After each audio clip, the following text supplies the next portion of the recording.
Well, hello, welcome everybody to my channel. I'm so excited and honored to host, along with Tyler tonight, a very special cause for the Aramis Creative Learning Center. We have been going at this for 5 years or more, and I really want to thank everybody out there that have been with me since the beginning. I see some of you in the chat that have been with me since the beginning, and tonight is going to be a very special night. We have lots of great guests. We have a lot of great prizes, and we will announce them soon. But Tyler, welcome, and thank you so much for co-hosting with me tonight.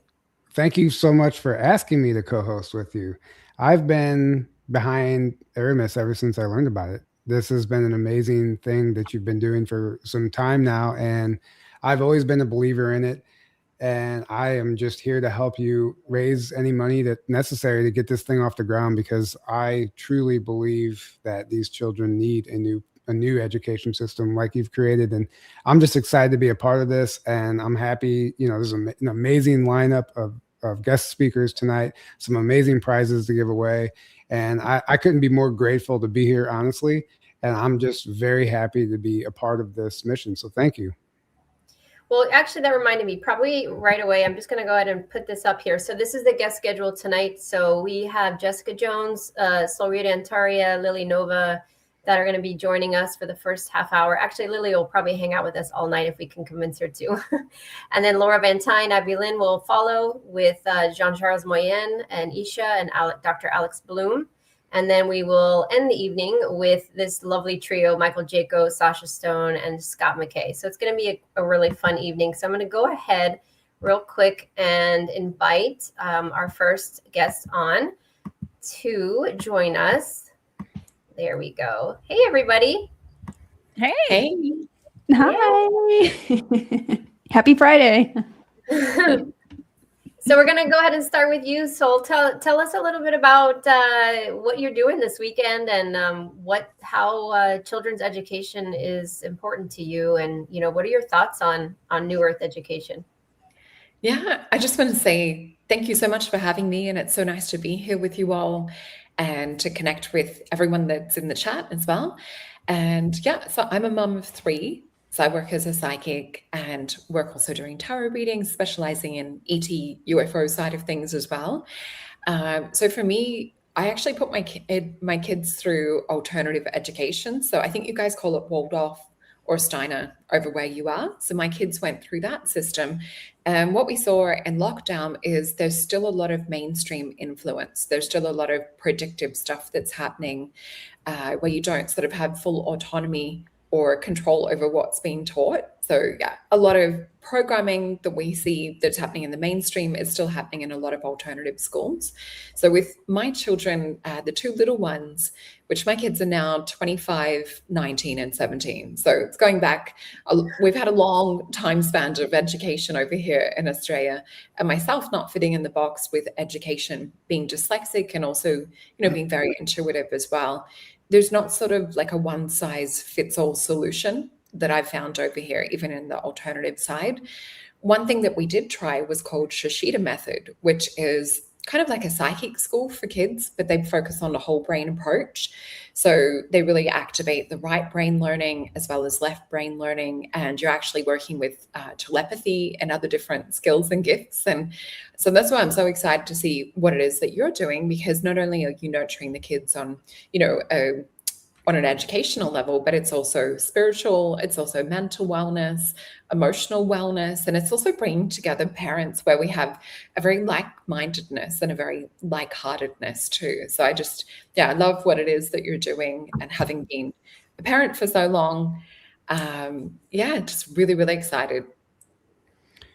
Yeah, thank you for being here, Solrita. I know that, well, for one, I don't have children, but I've always loved children, and having children, it must be difficult sometimes understanding, what this education system is that we've been handed.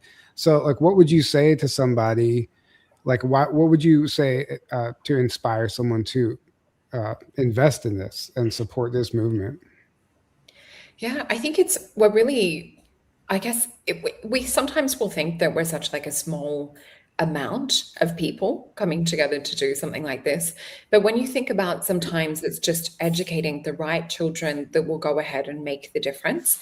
And that's what you see, that some of the kids in the alternative systems, when you start to look at who's homeschool educated or who's, educated in some of these systems, they actually go on to create huge impact and huge change in the world. So what looked like it might be, a smaller sort of startup, or we might wonder, why are we investing into something in this way? Sometimes you just don't realize where the greatest impact will be. So yeah, I've gone on to see some of the kids that have gone through some of the alternative schools over here. They don't have as much of a program as what you see with a lot of the mainstream. So they think outside the box. I remember hearing a quote from a college professor who said that some of the alternative homeschool or Waldorf kids were some of his favorite to teach because they had such a beautiful imagination. They didn't sort of come up with the standard box answers or, essays and I guess thoughts that a lot of the kids are programmed for. And, with us growing up, I guess we've got a multiple different age spans across tonight. We do see how a lot of us maybe didn't fit into those systems. And I think there's so many more parents now that are awake to the collective programming that's happening, not just with our schools and children, but, across the board with all areas of life. And I think this is probably the most fundamental point that we need to change first, is the kids and the school, and then the parents are also part of that. So it's not just that we're doing it for the children. I also feel like with my kids' education that it was just as much for me being connected to like-minded community as well. Yeah, I actually think that's a great point, that this isn't just for the children, but for the parents as well. Sherry, whenever we were working on that promo that we'll play about halfway through tonight for everybody, one of the parts that struck me was that it's a humanitarian project and it's free for parents, right? And as I was choosing imagery for that part of the film, it was really interesting. Like, what was I seeing in my head? And I was just seeing like this weight taken off of the shoulders of these parents who would love for their children to be a part of something like this, but they can't afford it, right?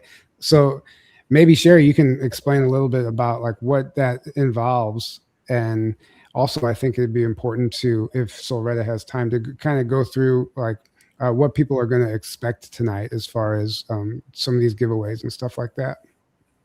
Yeah, and Solretta, real quick, because I know you don't have a lot of time, I just want to thank you real quick for offering a complimentary tarot card reading. So one of the raffle prizes this evening that you can win is as a session with Sol, and her sessions are very special. She's very intuitive and capable and beautiful, and I've never had anybody say anything bad about you. And so thank you so much for offering that session for some lucky winner.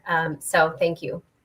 Oh, thank you so much. Yeah, I wanted to be able to give or contribute to tonight. So I can't wait to read for the lucky person and to see how the universe brings things into alignment, because I think there's always a reason. So yeah, definitely get in and support tonight, because yeah, so many amazing prizes, not just, the reading with myself. I see there's multiple different readings and iridology and all sorts of other kinds of consultations. Yes, I am just overwhelmed with gratitude of all the support. I just want to say that there are so many more prizes available than we are offering tonight. Jessica, thank you so much. You donated a beautiful hummingbird necklace that I want to steal for myself, but I won't.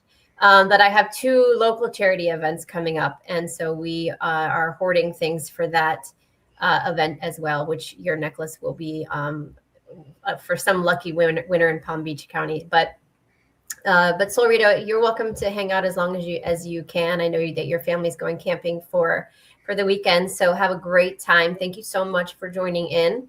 Yeah, thank you for having me. I will actually get going. I can hear my partner in the background. Okay, I figured. But yeah, thank you so much. Good luck, thank guys. you. Thank you so much. Have a wonderful night. You too. You too.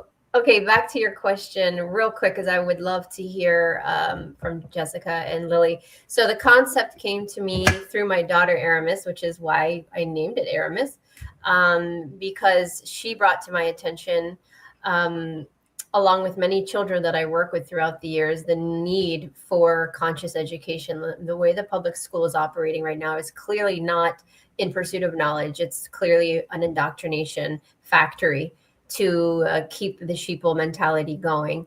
And so these children need to be honored. We need to stop labeling them, and we need to stop separating them, and we need to allow them to learn their passions through exploration, by being outside, by being with animals. And if I can't afford to send my daughter to a center that I want to create, then that's where the passion in me ignited, where I was like, wait a second, if I can't send my daughter there, then I'm not going to do it. Because there are centers all over the world that have animal therapy and all sorts of amazing opportunities, but they're $20,000 a year. And that's just, that's really not in the budget for most people. So this is a humanitarian project, and it's really an initiative, because it's about shifting the trajectory of education for children worldwide, where they have a place to go that is free. And so it takes a community. It's going to take communities worldwide to work together to make this happen. This vision is really massive. And if you asked me 10 years ago if this is something I would be willing to do, I would have been like, no. So I had to be gradually led towards it through my daughter and my own children and the need. So hopefully that answered your question, Tyler. There's so much more to it, but you'll wait for the commercial that Tyler made. And tonight we'll premiere it. But Jessica, we'll have you speak next. Jessica, thank you so much for joining. Thank you for donating the hummingbird necklace. Thank you for all the amazing work you do with cryptids. And I met you and your son, and he's amazing, just like you. What do you want to add to children education, and what are your thoughts? Oh my gosh. I think what you're doing is absolutely amazing, Sherry. I'm so proud of you. And I love your daughter too. Oh my gosh. Our kids had a lot of fun together. Some of these conferences, you and I end up running into each other a lot at the conference, on the conference circuit and stuff. And we're friends outside of the podcasting and stuff. Okay. But I think it's wonderful. I do have, my son is about to be 12 years old, and he has put in some, I'm going to call it boots on the ground field research in the public school system. This is what he's been doing.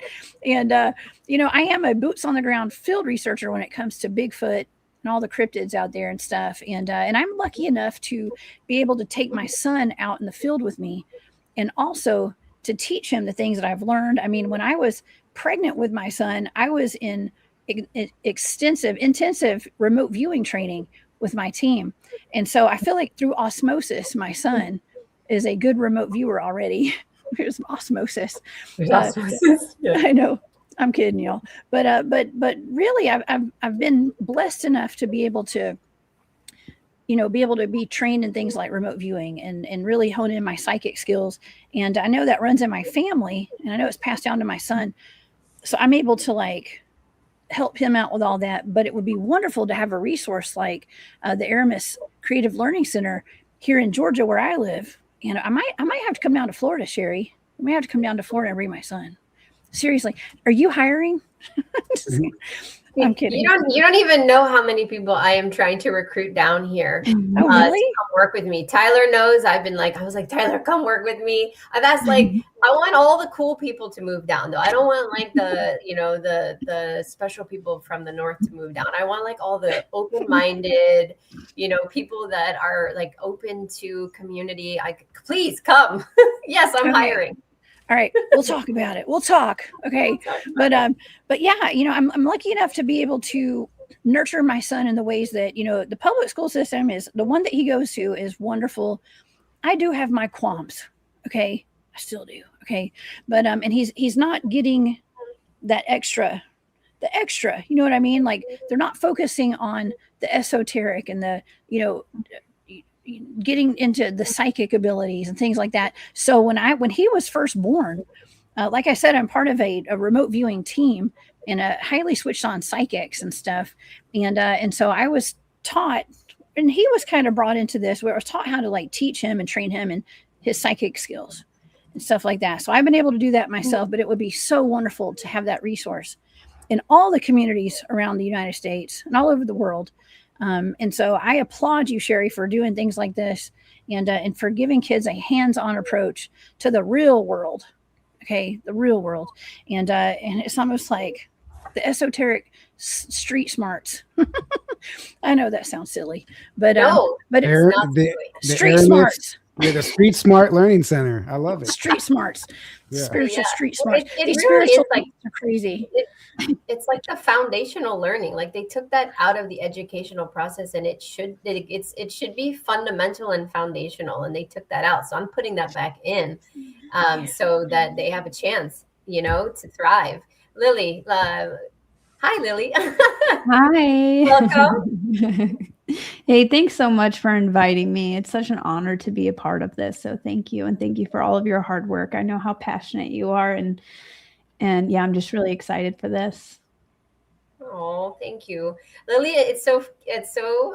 Lily makes me emotional because whenever we talk about it, she starts to cry, and then I want to cry.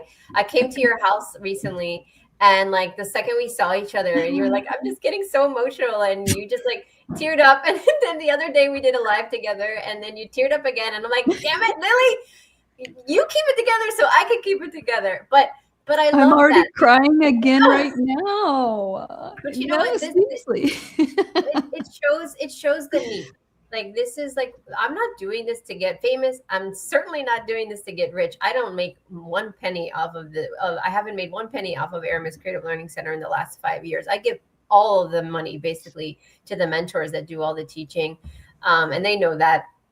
This is really important. This is something bigger than me, and it's bigger than Aramis. I just call it Aramis, but she knows this is not just for her. This is for children of the now and children for the generations to come, so that hopefully the next generation is raised like this, right? And so we have a very different reality, and then it just keeps growing and getting more beautiful as we traverse time and space and unite.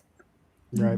Hey, Sherry, really quick before we move on to Lily, someone made a suggestion. Maybe you can put the donation link in a banner on the screen, just scrolling at the bottom. I thought about that, but can people copy and paste that? I thought that might be hard but yeah, they might be able to at least see it. I don't know. It's just a thought. The only reason I didn't do that is because I thought that I was like, how will people be able to copy and paste that? But hold on, I'll do. You talk real quick while I do that. All right. Well, Lily, welcome to the show. Sherry just gave you a beautiful introduction. And for those who don't know, Lily is astrophotographer turned ET contactee experiencer. And she has done some amazing work with her own YouTube channel, Lily Nova Starseed. But Lily, why is this mission important to you?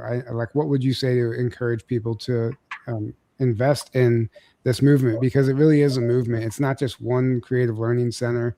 I think what we're doing today is going to create a ripple effect across the entire world. What are your thoughts on all of that? Yeah, I mean, I agree with that 100%. And the reason why I get so emotional about it, and I was already crying like 10 minutes ago just thinking about what I was going to say. I'll keep it together though. About a year ago, I had a dream where I went and visited the location. So this is like, and I felt the opened, Aramis location. So I really got to feel the love and importance behind that, and knowing that this is actually going to be a reality.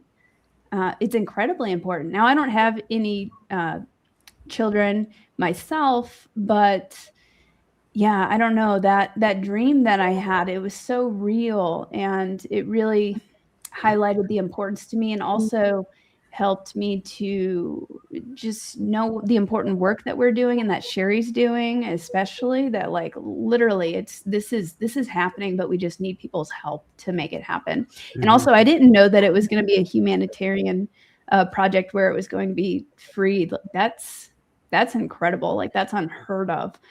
So thank you for that. Just got goosebumps everywhere. Yeah, that's amazing. Something else I wanted to say is when I was tuning in for 2026, a big message I was getting was that this was a year of transition, where a lot of the old systems are really starting to dissolve and new systems are coming online. But we have to build those systems. And I think that's literally exactly what's happening. So that's exciting. It's like a big transitional, like we're receiving like a big leap. So I didn't even know that you were planning to open this year. And so it's like this snowball effect, I feel like, that's just going to perpetuate and grow and grow and grow. So yeah, that's what I got. Yeah, maybe I ahead, should, Tyler, real quick.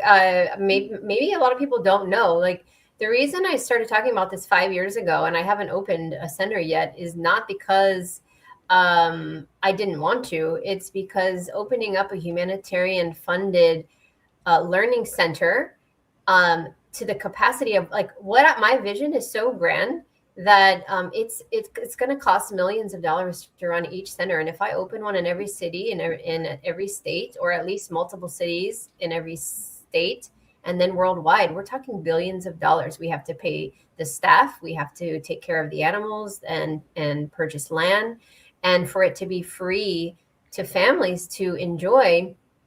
And it's a huge endeavor. And I will tell you, I've had millionaires approach me years ago and said, we can open this right now. But they wanted to invest. They wanted me to charge $20,000 a year for children to go there so that we would make money. And I said, absolutely not. And I said, I refuse to open this school until it's humanitarian funded. And that is why I am so stubborn. And I have literally dragged my feet and I've said no so many times now that people have got mad at me, and they're like, you can open this right now if you wanted to. And I said, if I can't open it up for free, then I'm not going to do it, because otherwise, to me, it defeats the entire purpose of what I'm trying to create. So it's a lot harder to get people to donate. And the donations that we're receiving from all of you beautiful people, thank you so much. Every dollar counts. But it's the larger donations from, multimillionaires who, who believe in taxes and need a tax break, or who are philanthropists, or who are humanitarian focused and want to support something like this. Those are the big donors that are going to streamline this for us. And so, those are the people that I'm trying to reach through the books that I write, through the podcast I go on. I am working all the time. I never stop. And that is why, because the more I can get my voice out there, I'm going to catch the right one, And so this is the year, though. It's the year of the fire horse, and I'm making this happen.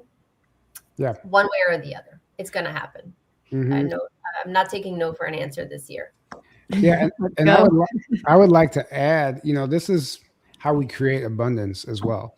So like abundance doesn't necessarily start with money, right? It starts with, it's an energy exchange. And whenever you're doing something for the right reasons with your heart, following your passion, and you're in integrity the entire time, and you're standing behind what you believe in, that, the universe will pay that forward and you'll get paid back in return. Like what goes around comes around. So I feel like you'll generate abundance in a way that where the school will somehow find a way to run itself. Right. And I think it's just it's an amazing opportunity for people to, like, I do call it an investment, because you're investing in the future of humanity when you do this. So it's not necessarily like you're investing in something that you're going to get a return on financially, but you're going to get a return karmically. And I think that's what's important here. It's not just about, we're going to open up a new school. This is the beginning of a movement, like I said earlier. And that's what's exciting to me. Yes, exactly. Beautifully said. Jessica, I didn't mean to cut you off. Did you have something else that you wanted to say? Oh, no. I was just talking about my kid and stuff. And I think it's a wonderful thing for kids to have a hands-on approach. Like I said, my son's in, I call it his public school boot camp field research right now, right? Boots on the ground, actually, is what I said. But he calls it a school, a prison for children is what he calls it. Okay. But anyways, that's my kid. Okay. So he sees everything differently, and he gets in trouble a lot because he thinks so outside the box. You can imagine with a mother who chases Bigfoot for fun and has you're like the cool. I want you to be my mom, Jessica. You're the cool. Oh my gosh. I'm pretty sure you do that for a living, not for fun. Yeah. Yeah. I mean, it's really wild.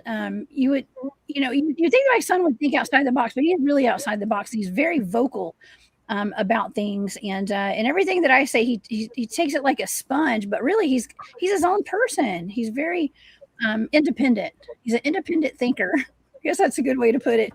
And so he does get in trouble at school for questioning everything and stuff. And I think it does take children like that, and that's why I feel like it's okay that he's in the school that he's in right now, because he's there to be almost like a disruptor, to make people think outside the box, including his teachers and stuff. So there are children. If your child is in public schools, y'all, it's okay. My son's in public school, and yes, I do get calls from the teachers all the time. Okay, it's just part of it, and it's okay. But the future is like with Aramis, the Creative Learning Center, Sherry, and I'm just so looking forward to the future, and I hope that I can get my son into a program like that in the future, because he needs it. But right now he is disrupting the living daylights out of his school. Okay, that's what he's doing for the better. I'm really glad you said that, Jessica, because that's what I tell my clients every day. That their children are in public school. I say that exact word. I said we need children in public school because we need them to show that there is a problem, and they are disruptors, and they need to tell us what's wrong, and they need to tell their teachers that this isn't working, and ask the questions and say, I don't resonate with this. I have two sons I have a son right now who's about to go into high school. He's in public school, and he's thriving. He loves it. But he's a little nerdlinger. I love him to death. He's a little STEM engineer fanatic, and he loves school. And okay, it's fine for him, but I make sure that I teach him the things that he's not learning at home. That he has it's well balanced. So I'm not boycotting and saying I hate public school, because it does work for some, and I think that we need children in there to be the disruptors, so that we can help break the paradigm down and rebuild it the right way. Right. So everyone's serving their purpose. Absolutely. Sherry, now might be a good time to explain to people how they can win a prize and go over the rules for tonight. Yes. Is that something you want to do now? Yes, thank you for keeping me on track. See, this is why Tyler is actually hosting and I'm the co-host. Okay, so I'm going to put this on stage on the screen here. I'll make it a little bit bigger. So we have 22 raffle prizes that we'll do a little slideshow. It's also listed in the description in the description box. So basically, starting from tonight, 7 p.m. till tomorrow at 7 p.m. Eastern time. So you have 24-hour window. Any donation of $10 acts as one raffle prize. So every $10 you donate is like one ticket. And so if you donate $20, you basically have two tickets. So the more quote unquote tickets you have, the more chances you have to win.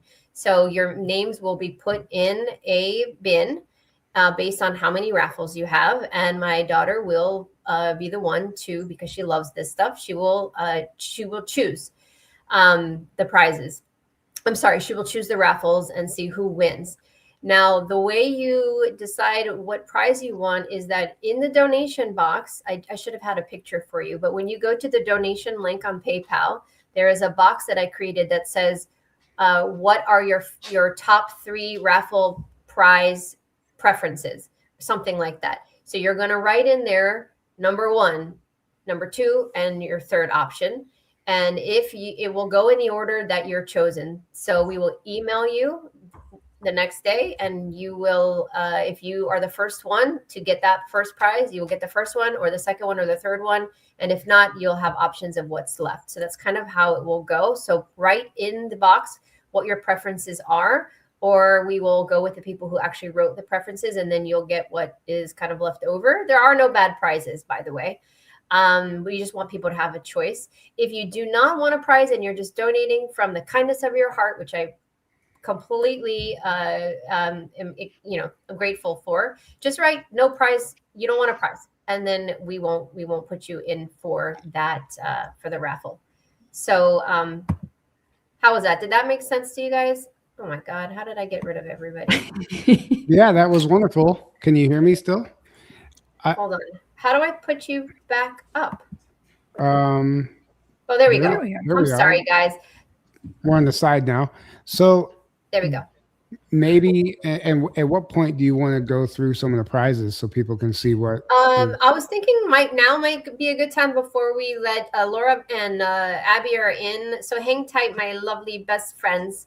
And I will do that really quickly. So let's do that now, actually. So I'm going to add that to the stage. So we have Sol Rita is going to offer a tarot card reading. We have Laura Van Tyne offering a spiritual consultation. Thank you so much, Laura. We have an inner blueprint iris experience. My friend is going to read your iris. A voice alchemy session with Abby Lynn. Thank you so much, Abby. One of my friends is going to do a holistic telemedicine appointment. We have a quantum biofeedback session with Joyce Pellegrini. We have a AO voice print scan that will scan your voice and give you all sorts of crazy information. My full 11 books of my Divinely Guided Children's series, including the newest one. All 5 of my books is another prize. Ashley Hensley, thank you so much for donating all of your children's books. So you'll get one of each of hers. We have an animal communication session with myself and a soul reading with myself. And Jenny Lee is offering a remote body perception session, as well as an animal communication session. So she's offering 2. So thank you so much, Jenny. I did not update this. Actually, I'll talk about that. Yeah. Okay. Actually, it might be in the slideshow. I'm going to keep going. This one is the Star Knowledge Conference. You have a ticket to come, or you can choose to watch virtually. We also have the Angelic Reunion Conference in Mount Shasta. Jonathan's offering a free in-person ticket for that as well. So 2 conferences. My friend Joanna's offering her beautiful artwork. You can choose. There's actually more than this. So if you're interested in her artwork, I can send you the options. There's about 7 to choose from. A quantum life treatment with Amy St. Michael. Thank you so much. My beautiful friend Jessica is donating her Wendy, which is friendship organite pyramid. It's pink opal, strawberry quartz, and Botswana agate. It's going to be. It's actually gorgeous. I have it in my other room. I want to keep it for myself. It's beautiful. Thank you, Jessica. She always donates for these. Oh. No, that's not everything. We're missing stuff. Hold on. We're missing. Okay, I'm sorry, guys. We also have a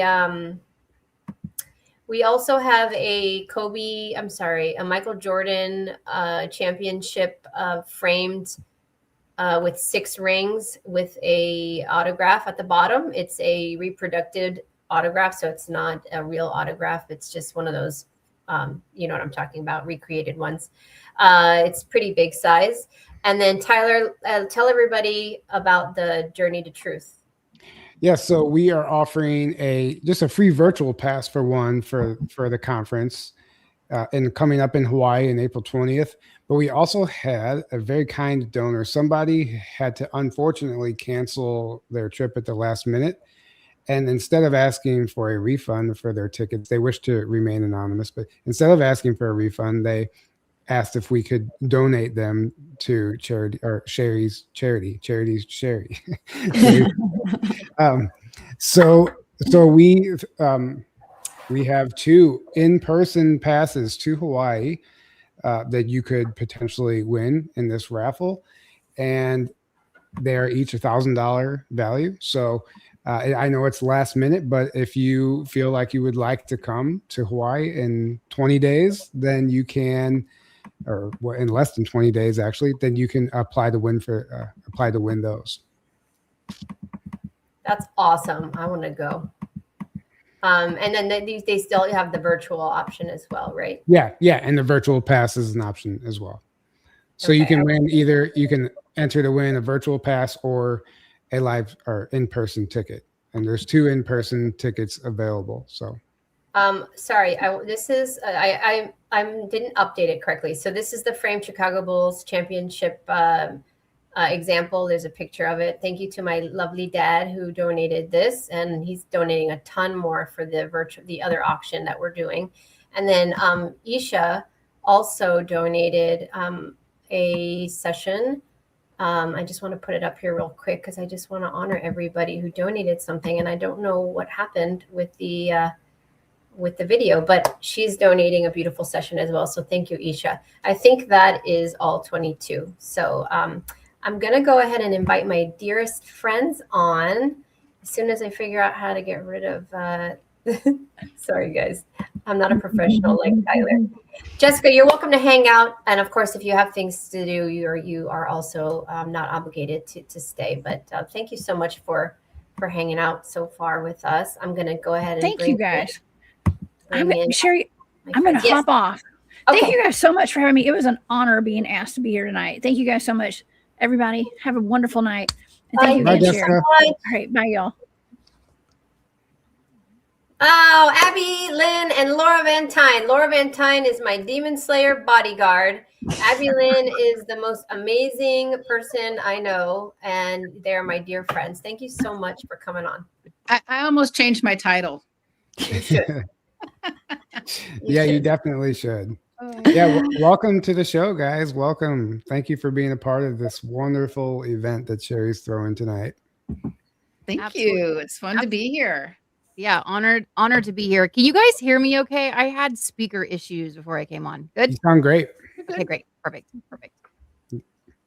Yeah, so Sherry, I'll let you choose who you would like to address first, and we can move forward with it. Oh my gosh, don't put that pressure on me. Tyler, you asked somebody a question. Just pretend you're flipping a coin. Well, okay, so I guess we'll start with Laura. Okay. Laura, welcome to the show. Thank you for being here. You know, I know you've known Sherry for a while, and you and Abby and Sherry, you host retreats together, and you've all gotten to know each other very well, and you fully understand what Sherry is doing here with this Creative Learning Center. So what would you say to encourage the audience or anyone listening that is interested in donating and supporting this mission? What would you say to them, and why do you believe in this so strongly yourself? Okay. Well, first of all, I'm a former public school teacher. And when I started teaching, it was amazing. I could do anything I wanted with my kids as far as learning objectives and all of these elements. And over time, the constraints kept getting smaller and smaller and smaller. And so now in our public educational system, the kids sit down, they regurgitate information, they fill in a bubble, and we call that learning. But that's not learning. So what Sherry is proposing is, I'm going to call it back to what education should be. The kids get to learn hands-on. They get to learn through experiences. They get to have, I'm assuming they get to have choices to a certain degree. They're still going to need to learn how to read and write, etc. But this gives kids sovereignty over what they want to learn. So they can they get their passions put forward and set forth. So they get put in a direction that they want to go into versus just sitting and waiting. And one of my biggest pet peeves about education, and this is especially true for boys than girls, but girls too, they're demanded that they sit down and be still for hours on end. And their bodies are not built that way. I remember my last year teaching, I had this little kiddo who was like, everybody's like, oh my God, you got this kid, right? And I just looked at him. I said, look, you feel like you're getting a little squirrely energy in you. You go take a lap. The track's right there. You come back. End of discussion. Never an issue. You can't do that stuff anymore. So what Sherry is proposing is the ability to give children leadership over what they choose to learn. Mm-hmm. Yeah, that's a beautiful, I think that's actually the most crucial part of this whole thing. And how many times do we open a chapter in a textbook and like, okay, we're going to learn about this, the 3 branches of the government. Like no kid cares about that, you know? So it's amazing to let them choose and take it outdoors. So I think that's a wonderful thing. And Abby, you know, I know you've you have children yourself, and you have children who are, in the schooling system, and I'm sure you can relate to some of the struggles that Laura just talked about. But what do you see why this education system needs to be revamped? So yes, I am a mother of 3, and I have done public school. We did private school. I did homeschool, and now we're in a charter school. So I've kind of seen it across the board experience with that. And so even in the charter school, a couple days ago, my daughter came home. They're in high school. My youngest is in high school now. And she said, "Mom, listen to the dumbest thing that they just implemented at my school. Makes no sense." She said, "If we have to go to the bathroom, we now have to log on to our iPads in class. We have to request to go to the bathroom on the iPad. The teacher has to come over to their desk, see that I've requested it, approve it on their computer. And then once they press the button accept, then it starts a timer. So then it can see how long, and then that is now logged and recorded." That sounds like a Saturday Night Live skit. It is a Saturday Night Live skit. Most of the insane. education experience that I've experienced with my kids is a Saturday Night Live experience skit. And to which I told my kids, you've had to go to the bathroom, stand up, and just walk out the door and go. I will deal with the repercussions of this. Because even in the private school situation, they were denying my daughter bathroom privileges to the point where then she got a urinary tract infection. So I had to go to a doctor and have a doctor write a note, and I gave it to all the teachers that if my daughter has to go to the bathroom, she can just get up and just go to the bathroom, because they gave her a UTI because they kept telling her she couldn't go. Wow. Abby, in one of my daughter's high schools, they shut down all bathroom privileges except for the lunchtime hour at a high school. What?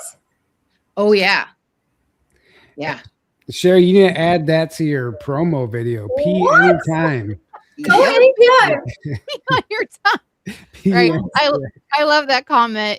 Hashtag 94367. You may take a potty break. Yeah.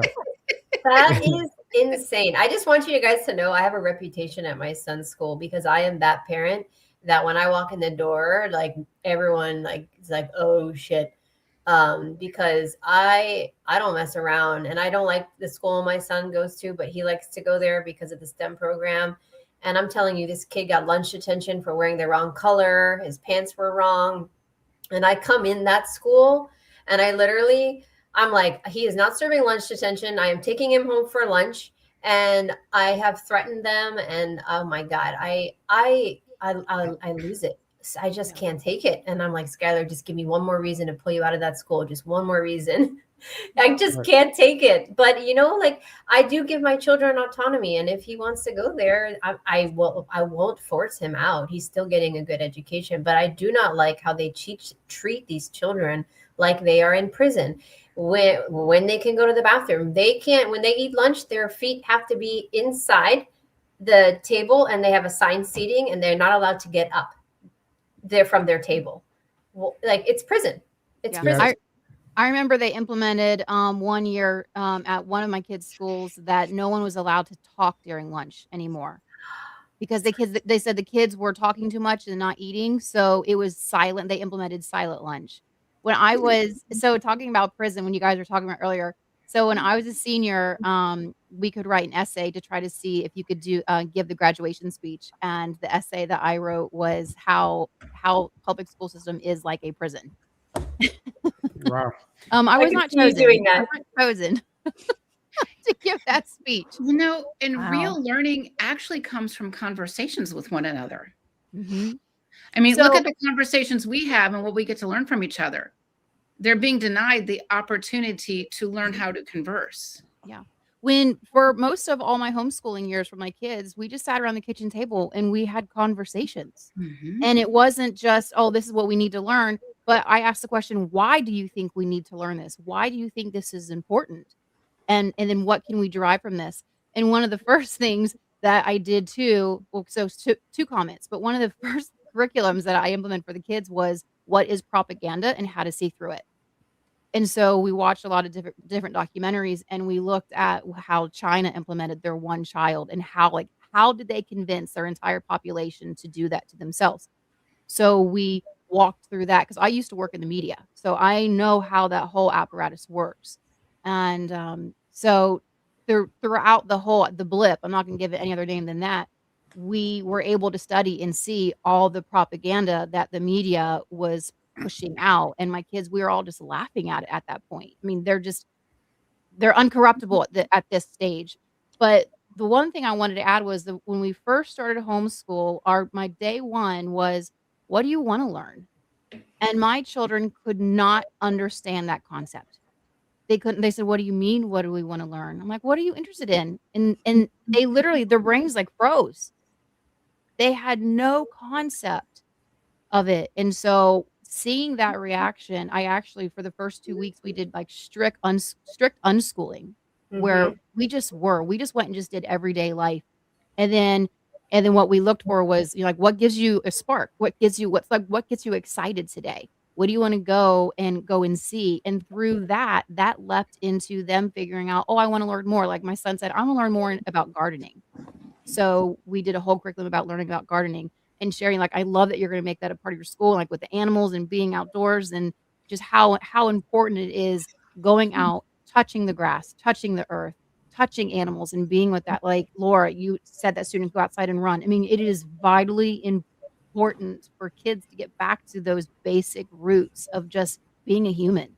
You're also bringing up to the point, a basic element and tenet of humanity is the ability to become grounded again.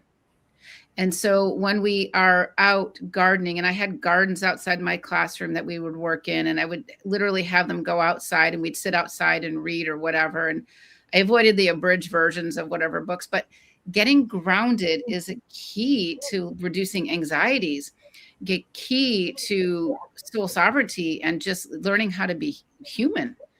And we're being denied that. And I had to laugh, Abby, about your propaganda concept, because do you think they teach that nowadays? How to understand propaganda anywhere? No. No. We're learning it on the streets out here. Right. Right. I just have to talk about Mark's joke. I know he was making a joke, but he was asking about the jabs and what requirements in our school.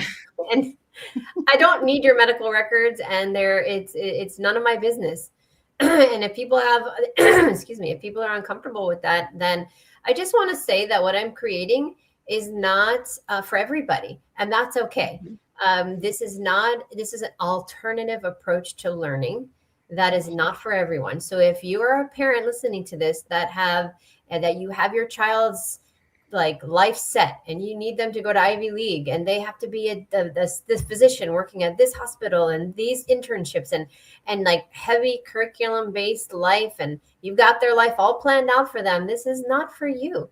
These learning centers are for children who are struggling in the public school sector because they are out of the box thinkers. They are innovative. They don't want to be told what to learn or how to learn or when to go to the bathroom. They want to explore what their passions are, and they shouldn't be forced by any curriculum. There is no way. I don't believe at this point, with as many starseeds coming in and the backgrounds that we come through and the wisdom that we have, that you can compare children anymore by age groups. There is no first grade, second grade, third grade. We need to start putting them in developmental stages and groups that we can accommodate different styles of learning. And it's not a one size fits all approach. But if that makes people uncomfortable that we don't have a curriculum, that because I believe that we are going to be ever changing and evolving. And Lily and I might have been talking about this the other night on her channel. It's all about growth. So what we do right now in 5 years might look completely different. And then in 10 years, it might look different. So it's holistic. It's an ever changing and ever evolving approach to learning that goes with the times. And it also goes with the demographics. So what we're doing here in Florida might be different if you live in the state of Washington, or it might look different if you live in the middle of central Texas, or it might look different if you're in Hawaii. The point is that depending on where you live, Aramis is just an umbrella. But the idea is that children get to choose within boundaries. Like Laura said, we're not just going to let them run rampant and just, whatever you want to do, and you set them free like animals in the pasture. No, we have structure, but they get to choose. So imagine college classes. You remember back in the day, or a yoga studio, you choose the classes you want, and they can figure out what they want to do for the week based on what we're offering. And it will be anywhere from esoteric classes and metaphysical and outdoor and gardening and life skills, project-based learning, being with animals, all the way to you want to go learn in our health and wellness center about red light therapy and biofeedback and tuning forks and how to heal your body naturally, and go inside of a harmonic egg to help with your anxiety. Like, who wouldn't want that? And they get to choose what they want to do for the week. So it's a very unique approach, but it is not for everybody. And this also reminds me too, with all of everything is just basically memorization, right? Just regurgitating stuff in the education system now. But with, and AI is a very touchy subject right now, but with the advent of AI, the everything that we ever want to know is at our fingertips at all times. Like there's no point to study history and memorize all these pointless facts. So like that part of the equation has been handled already, and you don't have to lean into that, right? But what I'm saying is it actually can be a great tool for people that want to know the facts and want to know the very specific things about whatever certain event or subject that they're interested in. But then it actually frees up all this time now to actually allow for something like Sherry's creating.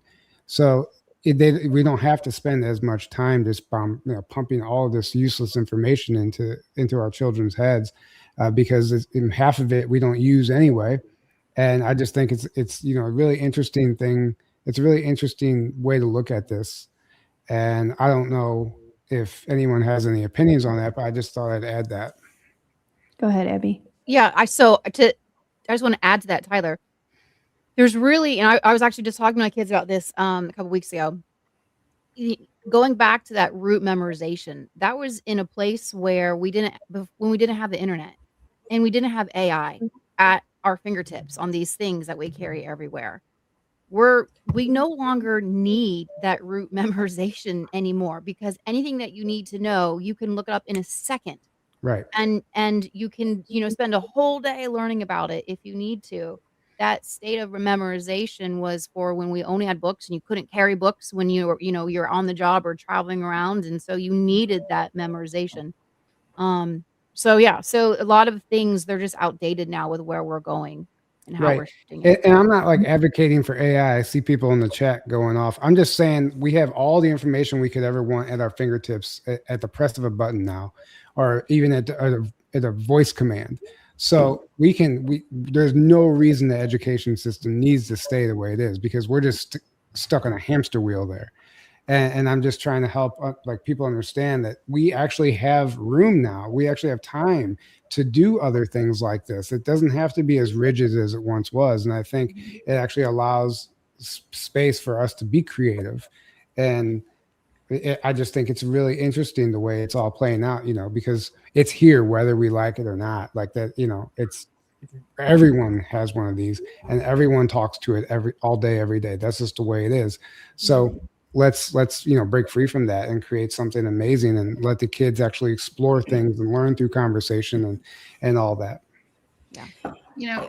Tyler, I want to also bring up about AI is that we have to teach our children to be judicious with it, because it will not go away. I'm not a fan of it, but we have to give them parameters and we have to give them some understanding. Right. But my second note for Sherry and all those people out there listening to this, you have no idea what a Herculean effort she's taking on, and she doesn't need to do it. And I guarantee you she's not doing it for the paycheck, guys. It's huge. Coming up with the staff, the curriculum, all the things. It's huge what she's doing. And she is, I know personally, every ounce of energy she has, she's putting into this school because she's that passionate about it. Mm-hmm. Right. Oh, Lauren, stop. You're going to make me cry. But it's true, man. It's something, I'll tell you what. Hell no for me, but good for you. That's why I said if somebody came to me like and said you're going to be doing this like 10 years ago or so, I would have been like, heck no. Yeah. But you know, it had to come. It just like with everything, it has to be organic, and it has to be a passion needs to develop. And I just want to say one real quick about the AI thing. I'm a very neutral person, and I truly believe in balance. And actually, I would like to give credit to my son Skylar, because he is a brainiac, and he is probably more intelligent than most people. He is like off the charts intelligent. He's going to be an inventor someday of something really important. I truly believe that. And he's taught me something really important, that it's all about balance. And we do need AI. It is a great tool, but we need to use our brains, and we need to use discernment, and it's everything is just about balance. And he's like, it's okay, Mom. We can use this technology to guide us as a tool. But the problem is when people rely on it, like my son, who's an FAU, and I will not say his name, who uses ChatGPT to do his essays for him. And I'm like, what are you learning? So, you know, it's like, where's the balance there? I love you, Jordan. So, you know, it's all about balance. And so that relates to anything in life, no matter what we're talking about. There's nothing is good in extreme. So it's all about finding that sweet spot. And that's what I'm really good at.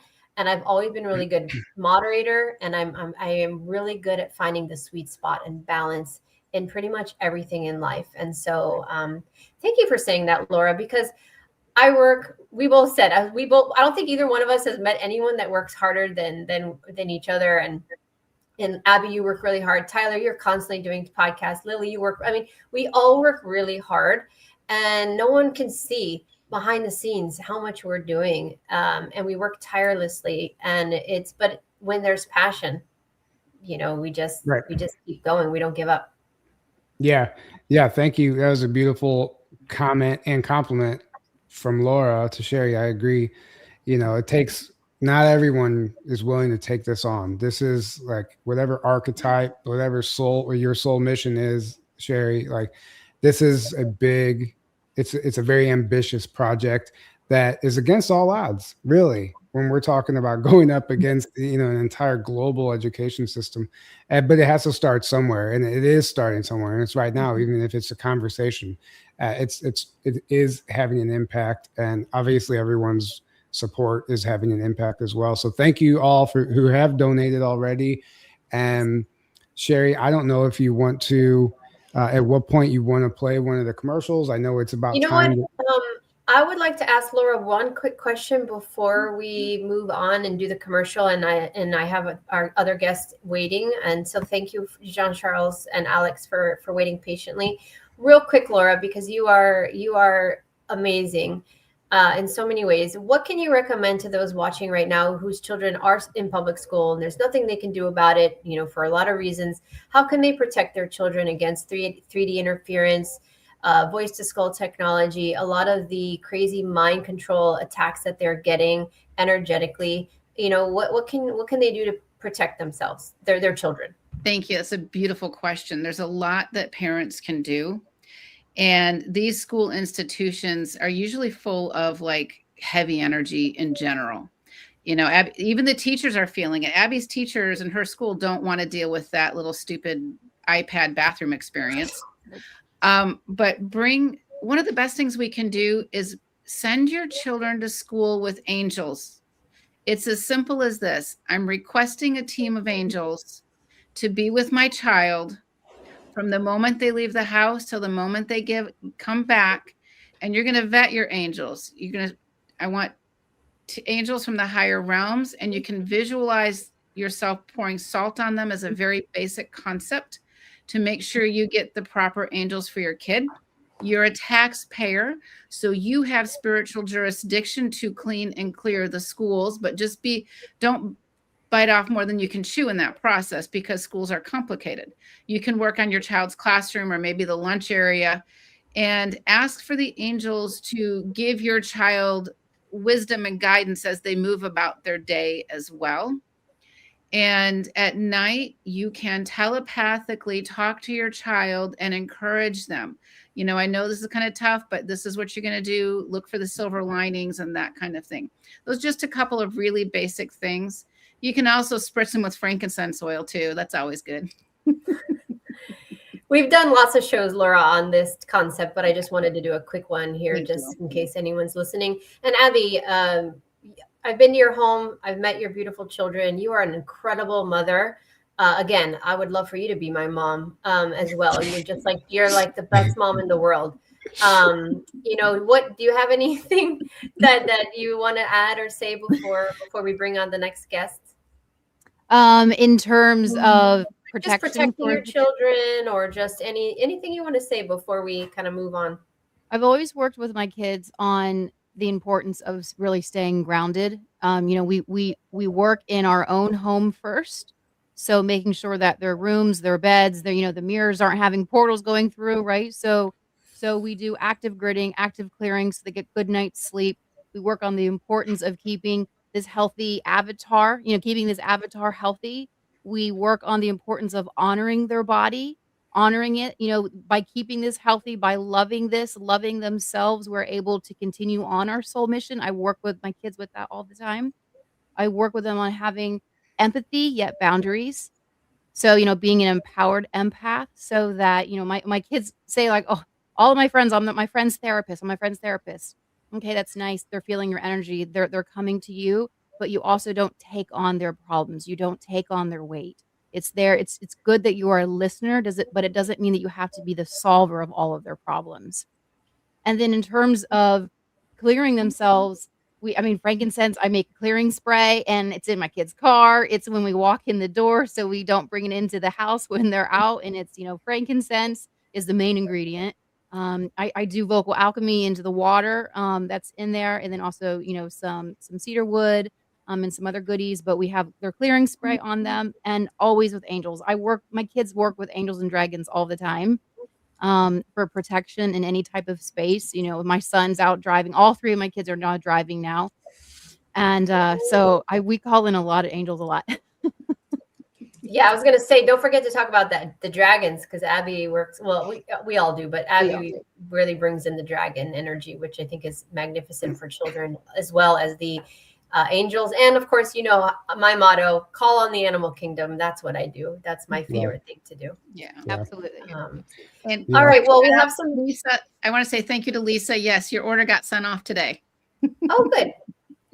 Well, I think this would be a great time. I want to first thank Tyler. So Tyler has been doing my promo videos since the beginning. Thanks to Abby for introducing us. Before Tyler knew who I was or anything that I did, I think it was 3 videos that you made for me before you even realized who the heck I was or what I was doing. Or vice versa. You didn't know who I was. And I didn't. Yeah, it was crazy. Anyways, Tyler's magnificent and has an incredible gift that should be honored. And I'm taking the second to just like tell everybody how amazing you are. And so tonight we are premiering the first Aramis like true commercial, kind of our elevator pitch. And this is what we are going to use to show our potential sponsors and donors moving forward. So without further ado, I think we should premiere it right now. Are you guys ready? Yeah, so excited. No one has seen it yet, but me and Tyler. And thank you. Unless he snuck it to Lily. I don't know, but that's I snuck it to Lily. That's fine. Okay, here we go. Let's do this.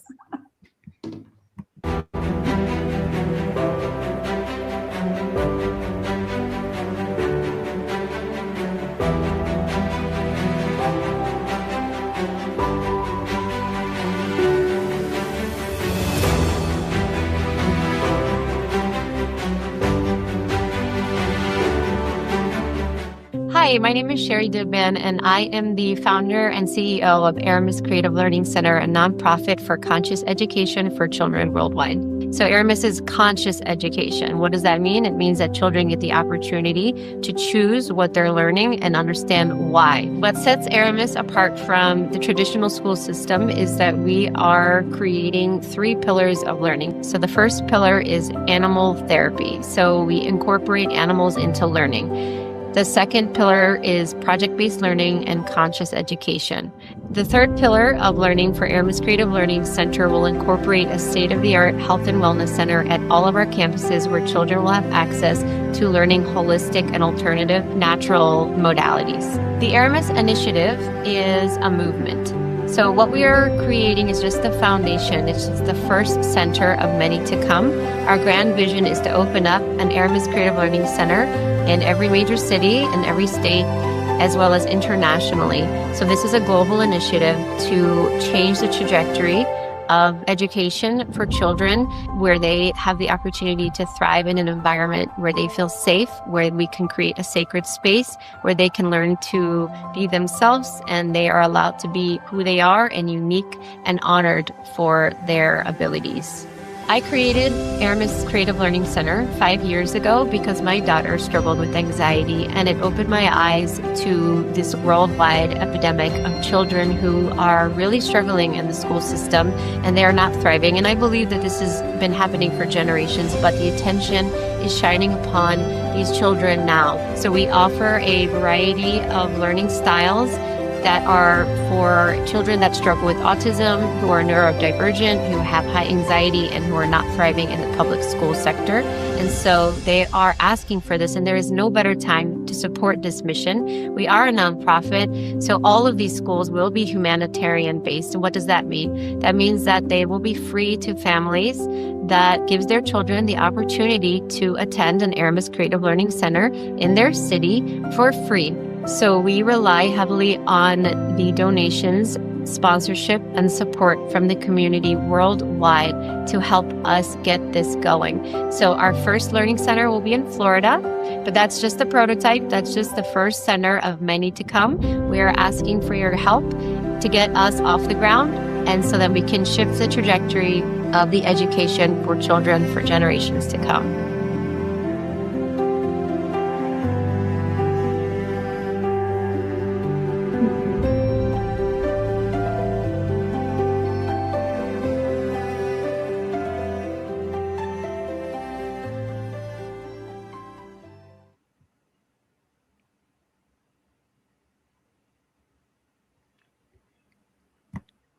Hold on. I'm struggling There we again. are. There you go. I'm going to get this right at some point. That was amazing, Tyler. Thank you so much for creating that. Like, I was holding back the tears, and I've seen it like 17 times already. And I was like, don't cry. It was so good. You nailed it. Well, thank you. I mean, it was all done with your direction. I just helped manifest it for you, but it was fun and I was happy to do it. So I appreciate that. Thank you. Yeah. Well, I'm going to go ahead and invite our next guest in. Laura and Abby, you're welcome to hang out, and you're also welcome to dip out. I'm sure you guys have things to do, but I'm going to go ahead and let them in. Thank you so much, Laura and Abby, for joining us tonight. I really appreciate your support. Yeah, you're so welcome. Thank you so much. And I'm just telling people, donate. Yeah. Donate. Yeah. Donate. This is a beautiful concept. It's the time. Donate. Thank you so much, Jeffrey. Thank you. All right. Bye. Hello. Hello. Hi, guys. Alex. Wow. John Charles. Congratulations for this trailer. I was very emotional. That's, the sound and the presence of Cherry explain. Thank you. Well, thank you guys for being here this evening. We have Jean-Charles Moyen with us, who is a ET, Secret Space Program, paranormal experiencer and filmmaker, and among many other things, he's very gifted with telepathic and telekinesis abilities. And we have Alex Bloom, who is a spiritual psychologist, I call him, and the founder of 5D is that what you got it, and which is a new program we can let him explain, and it kind of goes hand in hand with what Sherry's doing here, and it's helping adults as well. So we're very happy to have both of you here. And Alex, I guess while we're talking about that, maybe you can introduce yourself for one, and let everyone how this relates to kind of what you're doing and why you feel like you want to support this. Well, so it's kind of multifaceted in terms of where I feel my particular calling. The first is, we're entering a new era, as kind of I've been watching the show up till now, and just hearing about the other guests' commentaries and the vision for the school. It's so exciting. I got goosebumps multiple times. And, we have a new earth that's being birthed right now, a new world, a golden age, if you will. And part of that requires visionaries like ourselves to follow our inner passions and to architect what that means. So for me, that means building the science side of the fifth dimensional consciousness. So how can you learn about and master your inner world, your psychology? Because that's going to directly impact your vibration, which then directly impacts our ability to manifest. So the 5DU program is a start. And then from there, I have a vision kind of similar to Sherry's, that I want to start a 5D university where we teach these 5D concepts and whatnot, have multiple branches with different colleges and disciplines and whatnot, and have that be also global. But that's going to be for older folks. For the younger folks, we're going to need school systems and supports that are going to be alternative to get folks ready for when they reach adulthood and whatnot. So all of this is a beautiful arc in terms of how we're all throwing our hat in the ring with what's coming online, And I see a lot of parents, excuse me.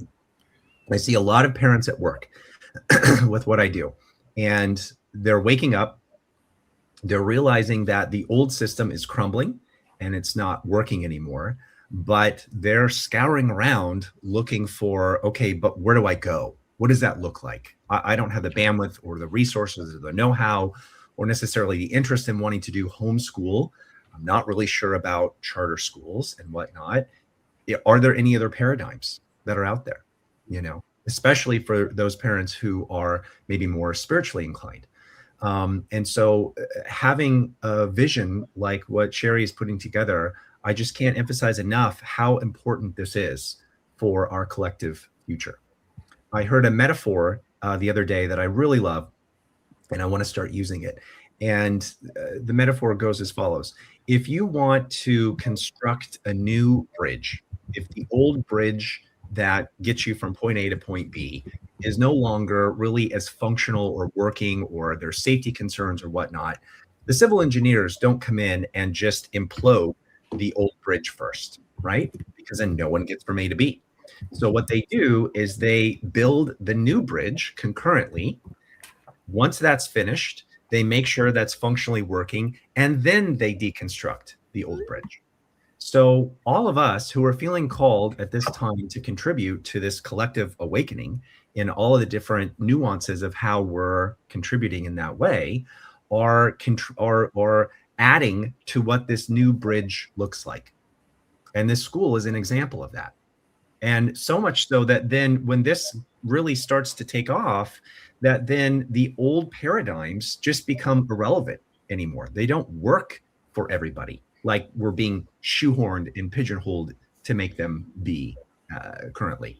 So I just can't speak enough about how wonderful this new type of schooling is going to be for these kiddos. Mm-hmm. Yeah, Alex, I want to jump in real quick. Sorry, Tyler, because a couple people have asked about the age groups of Aramis, and I think what you just said, Alex, is perfect and fundamental, and it just happens so beautifully. So my concept is to start from ages of really whatever parents want, but as early as 5. There is no mandatory anything, and through high school. But the thing about it is that when children reach the age of 15, 16, instead of taking unnecessary classes that they don't really care about, they will be at an age where they will start to hone in on what they're really passionate about. And I will be working with organizations that we will partner up with. And then those children can start apprenticeships and internships in the work field that they are interested in doing and get to actually explore it. And I mean, how cool will that be, where they can actually go in and see what it's like to work in that environment? And I don't believe that there will be universities in the future. So what Alex is creating is actually a bridge that him and I can collaborate, because our children can funnel into your programs as they get older as well. And so that's what the future is about. It's about getting rid of these universities where you're spending up to upwards of hundreds of thousands of dollars with so much debt, not able to get a job with these degrees. And instead, let's help these children find their passion and enjoy it, and then find an internship and an apprenticeship and work with the community so that everybody works together. So what you're creating actually fills in the gap of helping me work with the youth to find what their next step is. So I plan to help children from the ages of 5 all the way into their 20s by working and collaborating with people like you, Alex. So that was actually perfect what you said. That's awesome. That's so exciting. The future is so bright, so bright. And I love that you mentioned apprenticeship, because this was the old way. This was how we used to learn back in the day, and it's so lovely to know that we are in all these different versions and iterations of what that entails, going back to an apprenticeship-based model. So I love it. Hi, Skylar. I love you too. That's my boy. Oh, that's amazing. Hey, it's so awesome he's watching. Aw. We need to get him on here and get his thoughts. He'll never stop talking about engineering and STEM. Hey, like you said, a bright future. Jean Charles, I am so happy to see you, my friend. Thank you so much for joining in. I admire your work. I admire your amazing and absolutely beautiful wife, who reached out to me and said that she wants to come to our opening whenever we're ready. Of course, you're invited. Everyone is invited. We're going to have a grand opening and we're going to have a huge party. And I love your work.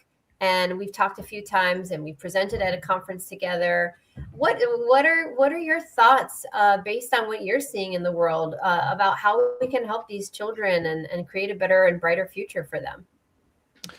Oh, like said Alex, this is a very amazing years. For me, I think we are very close for a big disclosure. And if this disclosure happen, there is a lot of gates open. And the first beings in the front line is the children. Because the children is the future. And the children now on Earth have a lot of abilities. And this is the reason why I think your project, Aramis, is like, the school in X-Men, the movie with the Professor Xavier. You know what I mean? Because all children had special abilities, and they must be, surrounded by a good person. So, the deep state want to use these children for a lot of things, you know what I mean? So we must protect the children, because the children is the future. That's very important. And there are many children in the world don't understand why they have these abilities, and nobody can understand they is so different. I think about my life when I was kid. I was apart. I don't have a friends because I was different with my abilities, and a lot of children mock me, and it was very difficult for me. So my parents protect the son, me.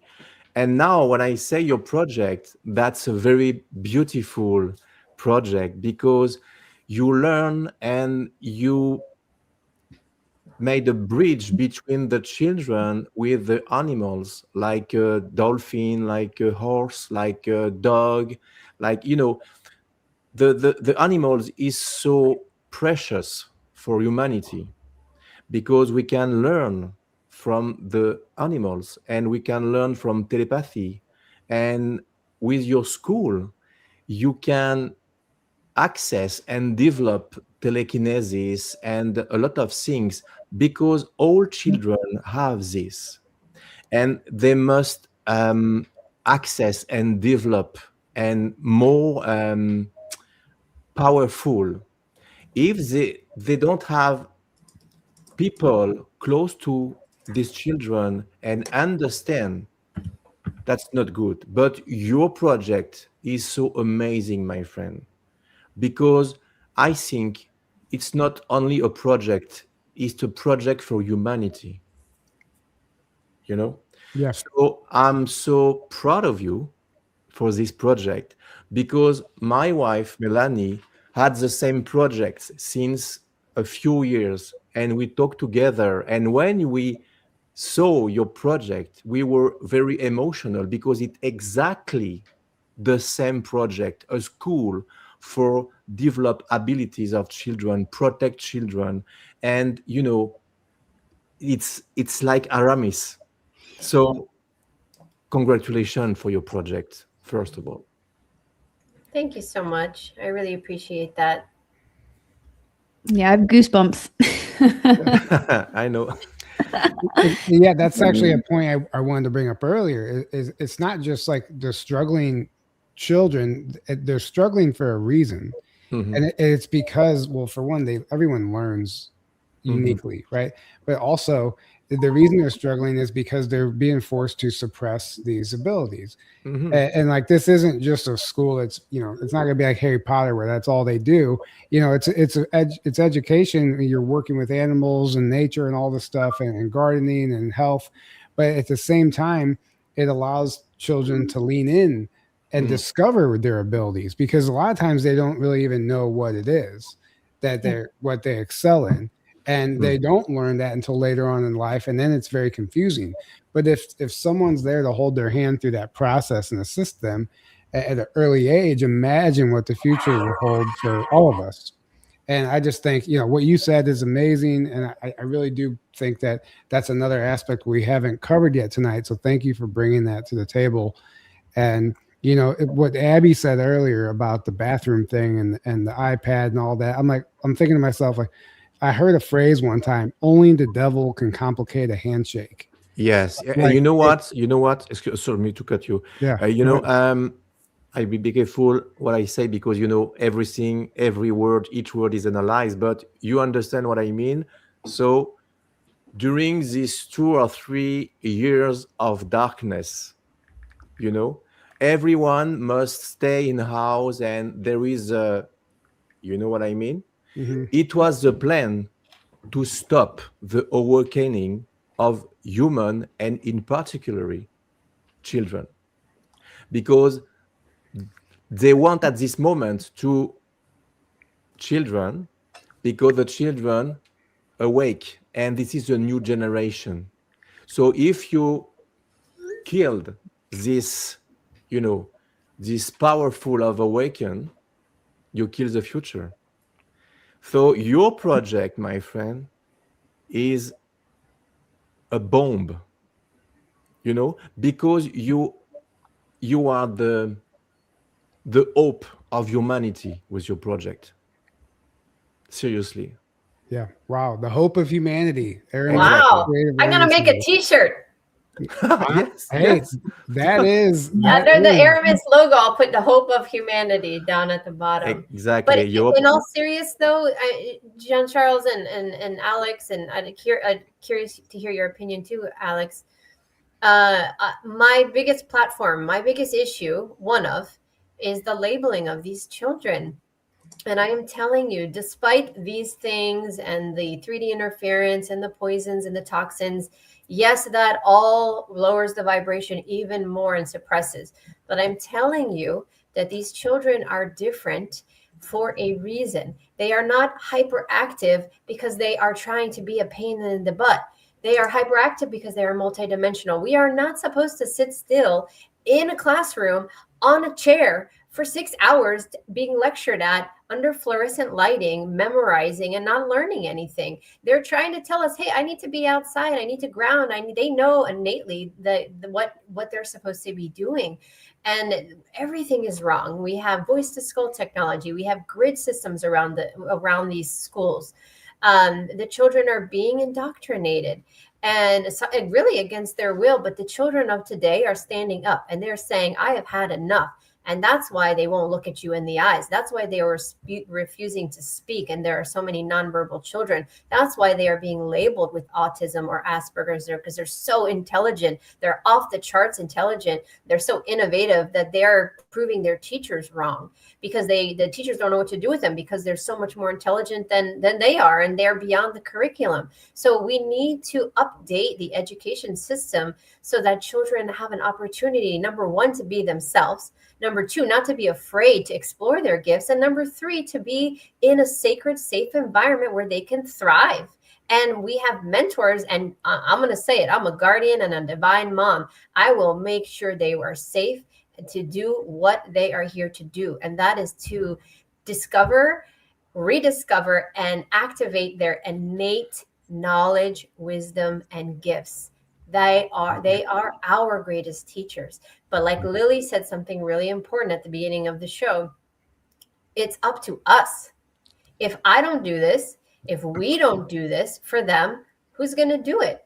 Then we're just going to have another generation of adults that are just like us, frustrated, closed off, trying to activate, trying to get through this indoctrination system, and just, pent up and frustrated. We don't want that. So we have to do something. That's why my logo is be part of the change. And it takes all of us to be part of the change. Lily, would you like to chime in? You've been quiet over there for a while, engaging with the chat. Thank you for that. Thank you. Lily's been taking care of the chat for me. Thank you. You're good. Yeah. No, I love everything that Alex and Jean-Charles are saying. Hi, guys. It's so good to see you again. Yeah, I mean, I resonate so much that what Alex was saying about the bridge, that's part of what I was saying in the beginning, and then what Jean-Charles brought up.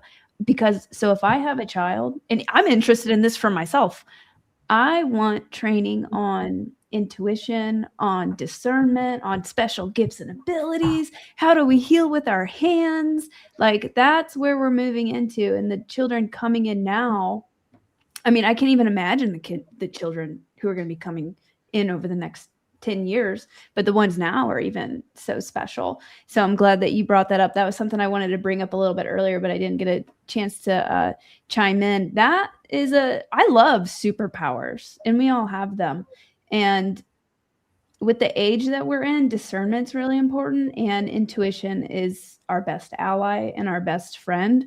So I think nurturing that, because there's a lot of moms there's a lot of people who they try to shut down that intuition. Or my friend Katie, her nephew, she was on the phone with him last night. He called her up because he's been seeing things. He's been seeing some things, and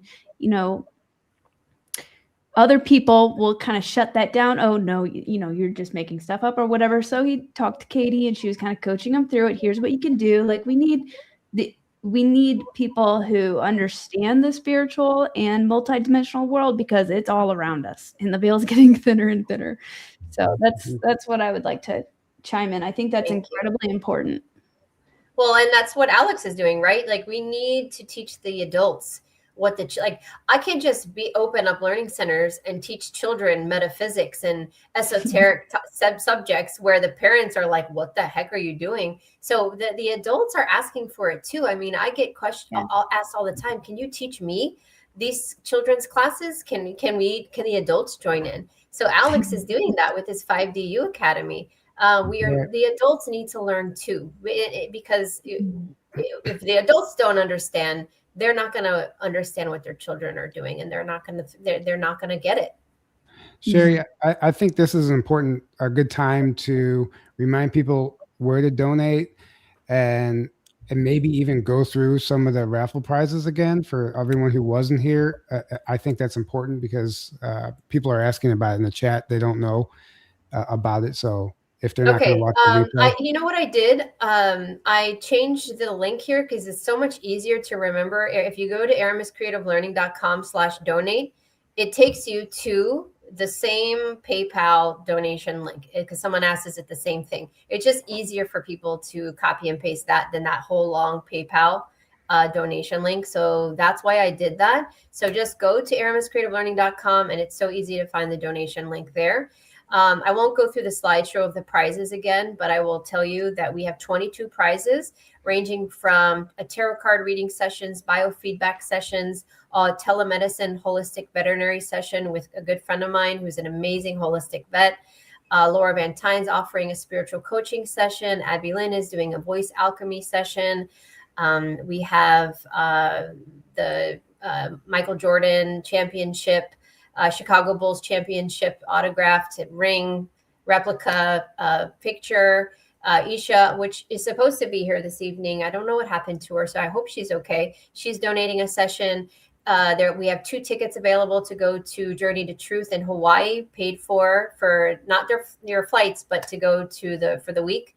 The Star Knowledge Conference is donating. I'm speaking at that conference, the 30th anniversary Star Knowledge Conference, and Nikki is donating tickets for that as well.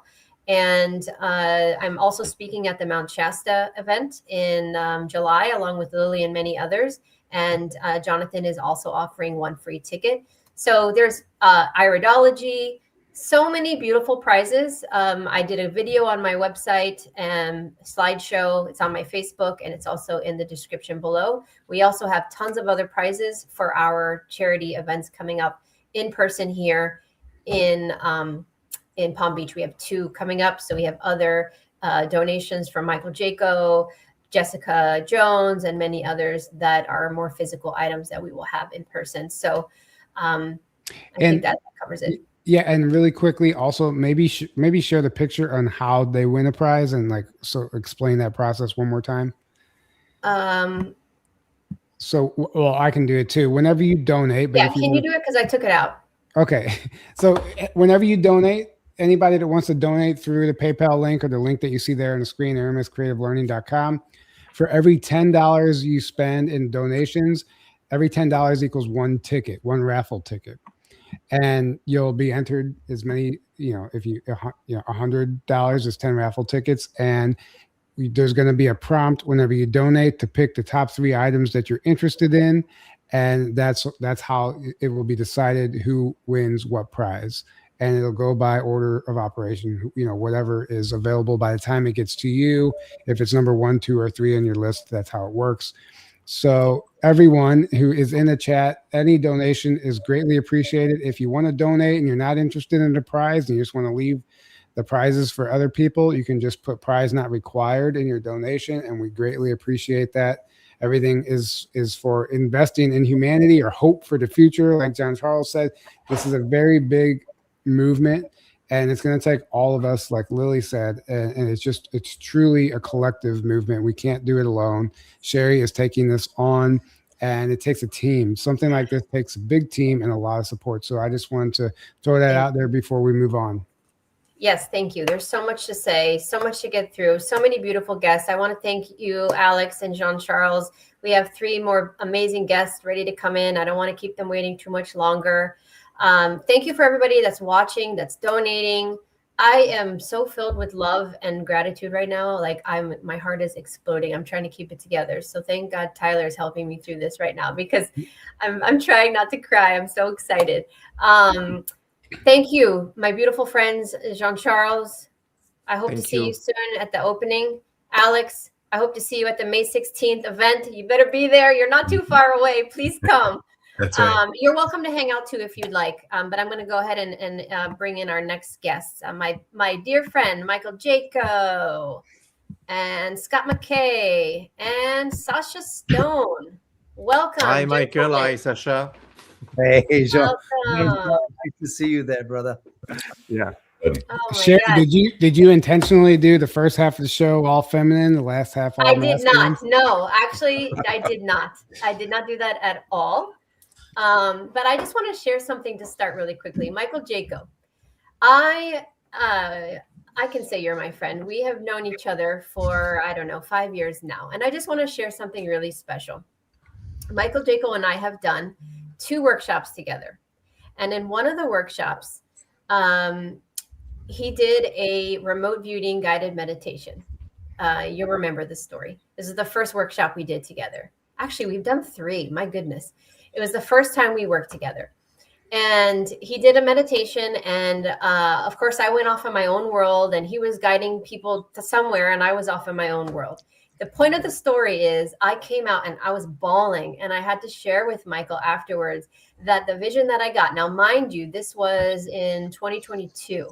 The vision that I got was my daughter, who at that time was probably 8 years old, something like that, 7 years old. I had a vision where I was in this mountain, and I was in a cave, and I was walking through, and all of a sudden this gorgeous woman walked up to me that was way taller than me, like 6 feet tall. She had long brown hair, and she was beautiful. And I'm looking at her, and I'm like, who is she? And she's running to me, and she gets closer, and she's like, Mom, Mom, Mom. And I'm like, Aramis?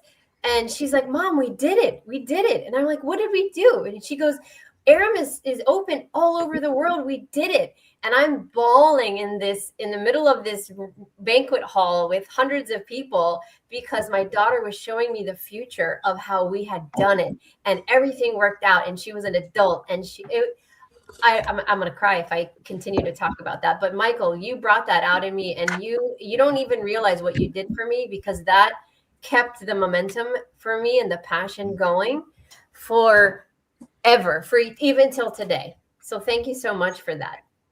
Oh, that's beautiful. Yeah, I remember that. I remember that story. And I was like, wow, she saw into the future, and here we are. You did it. Yes. Well, Sasha Stone, I actually have never formally met you, and I want to thank you so much for your willingness to come on today. And I really want to introduce myself and say thank you for coming on. And it's a real pleasure and honor to have you on here this evening. Well, thank you, Sherry. Very much appreciated. I'm here in Tulum, Mexico. Just actually received this bunch of roses from Scott McKay, and I was just actually writing a thank you note back to Scott. Wow. Good joke. Right. No, but I'm happy to see Scott, my bestie, and Michael. Miss you, brother. So good to see you. And see you, man. Jean Charles Moyen and Alex 5DU. What a fantastic name! My God. I hope you copyrighted that. Yes, I did. Good to meet you, Sherry. And nice to see you, Tyler.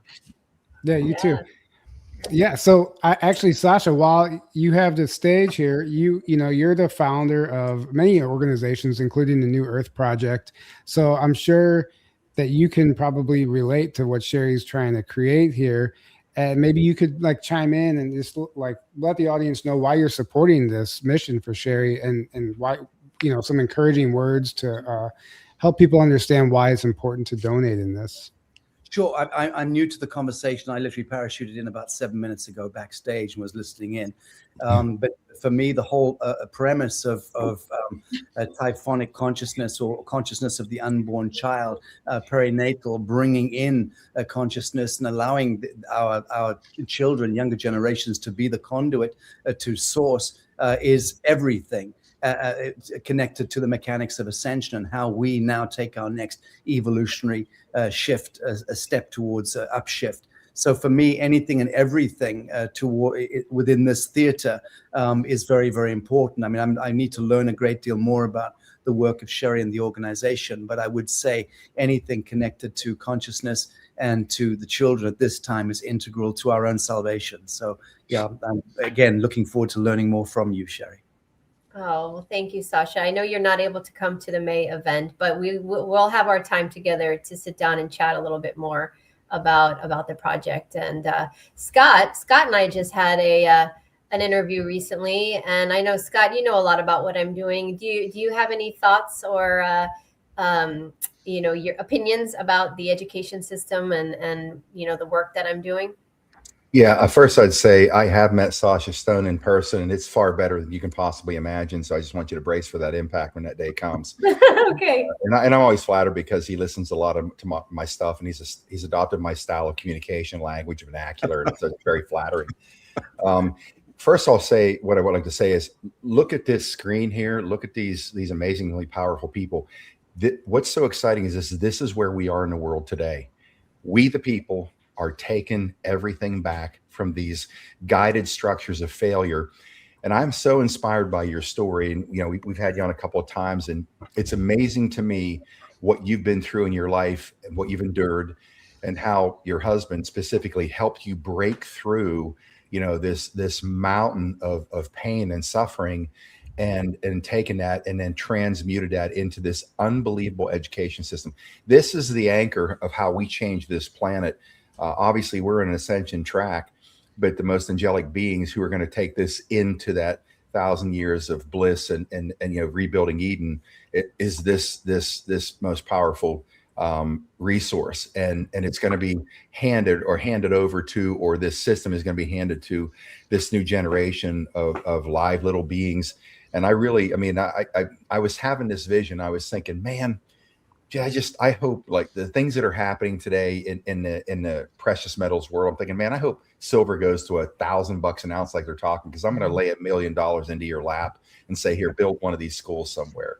That's just, to me, is just the most amazing thing. So my hat's off to you. You have bootstrapped this thing yourself and got it to where you're inspiring. I haven't seen all day, but look at this group here, and there's a lot of people that are going to come right to the forefront to fight this battle to get your style of teaching into this new system. So my hat's off to you, and gentlemen, mad respect for all of you too. Yeah. Thank you. Yeah, thank you for that. And actually, it's funny you said that about the silver, because I've had that thought for a while now.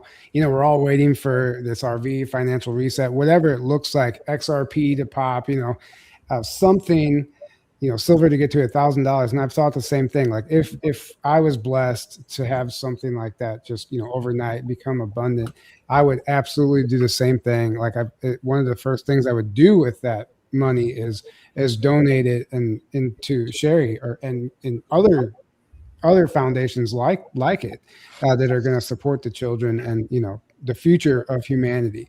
I think that's where our attention needs to be focused. If we find ourselves in a situation where we have this money and what are we going to do with it, I think there's no better place to put it, in my opinion. Absolutely. Mm-hmm. Absolutely. Michael, you and I have known each other for a while. I've been on your channel more times than I can count. And I just want to thank you for your continued support and your beautiful, wonderful, incredibly amazing wife, Tracy, my friend. What do you have anything you want to add on what you've seen happening over the years and the transition and the need of this, this shift in education for children and the future generations?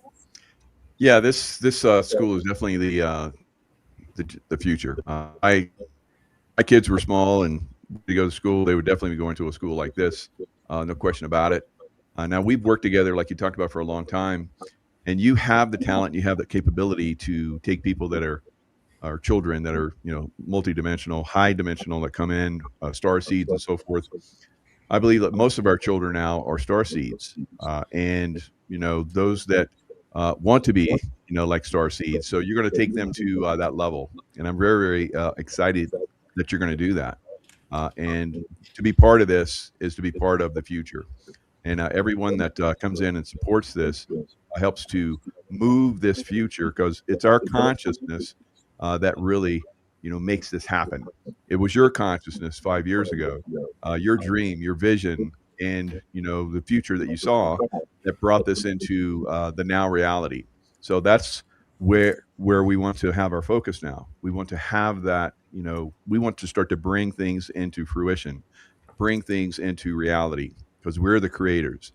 We don't want these other people, the deep state types, to come in and create our reality. We need to do it. And you are going to be part of that. That's absolutely amazing.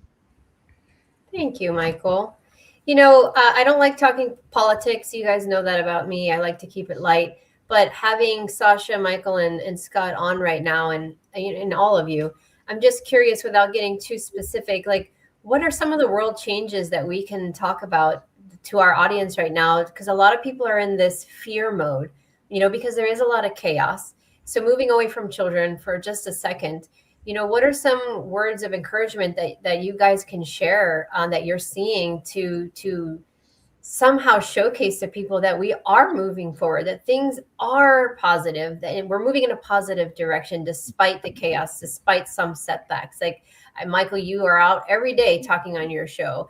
Scott, you as well. Patriot Street Fire. I mean, what better name than that?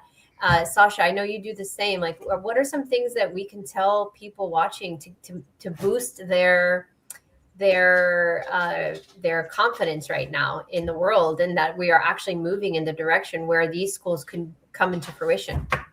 Well, I'd like to jump in there first. In the first instance, the recognition that everything is a choice, and that we've reached an indivisible line between the old Saturnian satanic age and a new age, which will pass briefly through what you'd call a Luciferian age, which is the false light matrix. So that as the fallen light of Atlantis is dissolving, we're moving across a threshold. So we're still going to be enchanted by false light. Smart cities, transhumanism, that kind of thing is part of the false light of the Luciferic sort. Much better than the satanic age, trust me. Moving beyond the ritual satanic nonsense and the bloodbath of the last 13,000 years of our so-called history.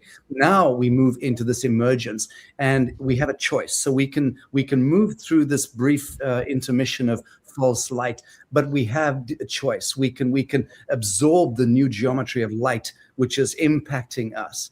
As we move from the Piscean into the Aquarian age, the geometry of light has changed. Meaning to say, when I say choice, I'm talking about to wake up every day and begin to see the world through the eyes of a child. That is the greatest gift and benediction we can give ourselves, as well as teach one another in the spirit of fellowship. Don't permit yourself or your fellows to continue carrying the old, jaded, skeptical, cynical worldviews, because that's a choice. I can choose to wake up in the morning, open the window, look out, and I can choose to affirm, to expand, to create. I can lean into life. And that is the absence of fear. That is where I just choose to embrace the emergent new earth horizon, as I call it, this new geometry of light. Conversely, we can choose to constrict and to still hold on to old shapes and old forms and old orthodoxies and old dogma. And that will bring us into a cataclysmic tailspin, into ultimately dissolution into space dust. That's a choice. So, what was the great benediction or gift that came out of the satanic covidiacy, which assaulted every living being on the planet, essentially? It was the greatest gift. It was the gift of discernment, of being able to actualize that sentient conduit to source, our divine conscience, which said, nay, absolutely not. Get thee behind me, Satan.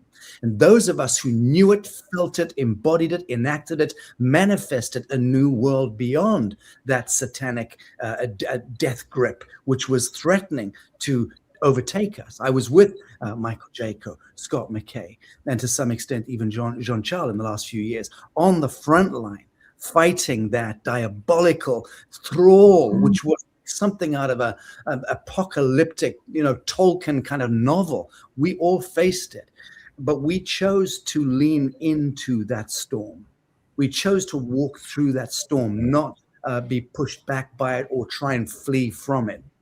And as any sensible cow knows, if you lean in and you move through the storm, you keep walking through it, you will be the one that comes through it sooner. So here we are, blinking into the new light of a new dawn. And we are the ones who are now able to imagine and dream into manifestation, because that emergent geometry of light is commensurate with the spirit that we embody and enact. So I would just say in closing, everything is a choice. You can choose to affirm, to expand, and to create. At this time, more than any other time in the history of time, we are able to move into full synthesis and coherence with the Creator mind and become true sons and daughters of God. And that, of course, is exactly what you're engendering in this beautiful metric that you're creating with your Artemis ecology. Thank you so much. That was absolutely beautiful. Yeah, Michael or Scott, do you want to add to that? Mike? Yeah, I can go. So I can always talk like Sasha. Sasha's it's like I didn't want to follow him. That's why I pushed you in front of him. I know, right? Like, how do you follow that up? But Sasha is wordsmith. I love to hear Sasha talk. It's like mesmerizing. But that's where our consciousness is focused, like Sasha's talking about, in this new earth that we're bringing into reality now. We've dreamed about this for a very long time, but our dreams have been suppressed. But now they're coming true, and it's a beautiful, beautiful time. Of course, there's still the fear that's trying to be imposed on us.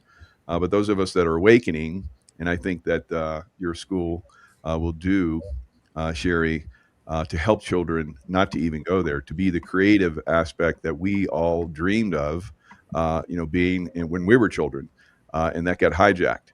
But now we have the potential and the possibility, and I think the absolute vision that we're going to see that come into fruition now. So it's chillingly amazing what we're moving into. Right.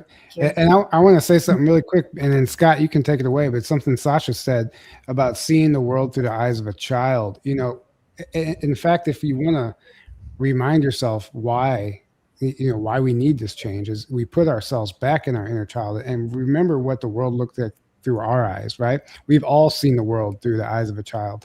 And I actually loved that you said that, because it's easy to put ourselves back there if we just take a minute and actually look at the lens through the eyes of a child and see what this world, like what actually needs to change and what used to excite you when you were young. So I just found that very interesting the way you said that. And I just wanted to add that really quickly. But Scott, if you have anything you'd like to add as far as what Sherry asked about, politically, like why is it not as scary as it might look? Well, I think, listening to Mike talk, one of the things, there's two shifts that we can point to that's happening in the world. Our mindset and concept of how this world is designed for us to live in and be built. We always talk about they need to do this, they need to do that. Mike's talking about we. We're now talking about we. And so that is we, the people, the angelic realm, are coming into this vibrational space, as Mike talks about the love vibration, I find it very unique. We see this emergence of people that are stepping into their own light, their own power, coming forward, having the courage to do it, and just sharing the best of themselves for the common good of this movement. And it's pretty cool to see, meeting Mike and Sasha and the other gentleman, John Charles. We never got a chance to do anything together, work together. Alex, Tyler, we'll change that. Now they get the chance to meet you here. But this incredible collaboration is happening, across this spectrum that we now operate in and dominate. We dominate it so much in taking this power from them. I remember sitting on election night, whenever I was up here doing a political analysis for somebody's channel, went downstairs, turned on Fox News. I didn't pay attention to elections since 2020. Once we all realized everything's been stolen. And I completely disconnected from the political, machine, which I've been part of my life for 30 years. And so I don't know what's going on most of the time in that realm. Doesn't matter. But I sat there and I listened to Fox News. One of the anchors said this. They said, we've completely overlooked the podcast community. They're the reason Donald Trump got reelected. Look at the power in that statement, how the hands of we the people, like the podcast community, having this great impact, taking this information that came to us in so many ways negatively, and then the power behind it that created this amazing ball of light that hit the planet. Never in recorded history or civilization has there been literally probably 2 billion people around the world simultaneously in every country uttering one phrase: the Great Awakening. That term is global.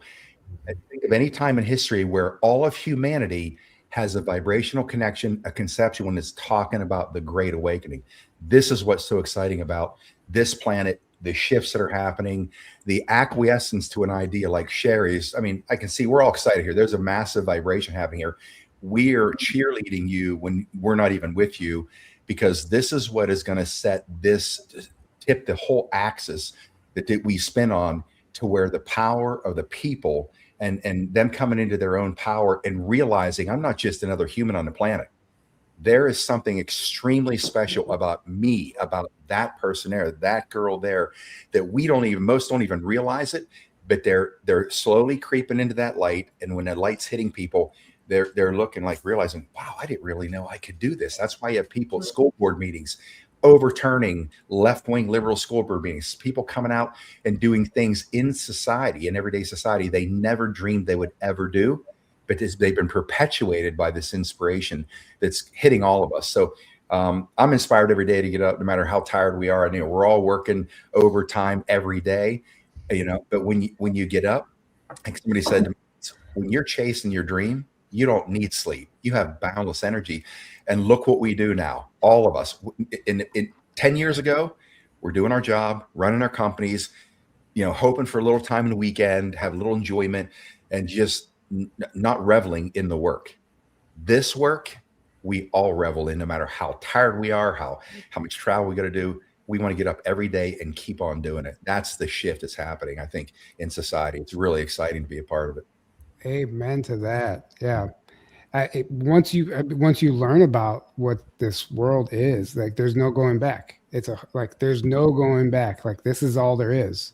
This is all there is. And I love that you said that. Like, every one of us, everyone here, it's a full-time job. I know people think that we might just be like an online influencer or whatever, but it really is putting your reputation on the line, saying things that go against the grain and triggering lots of people. And we've all faced that pushback, and it truly is a battle right now. And I love everything that you just said, Scott. So thank you.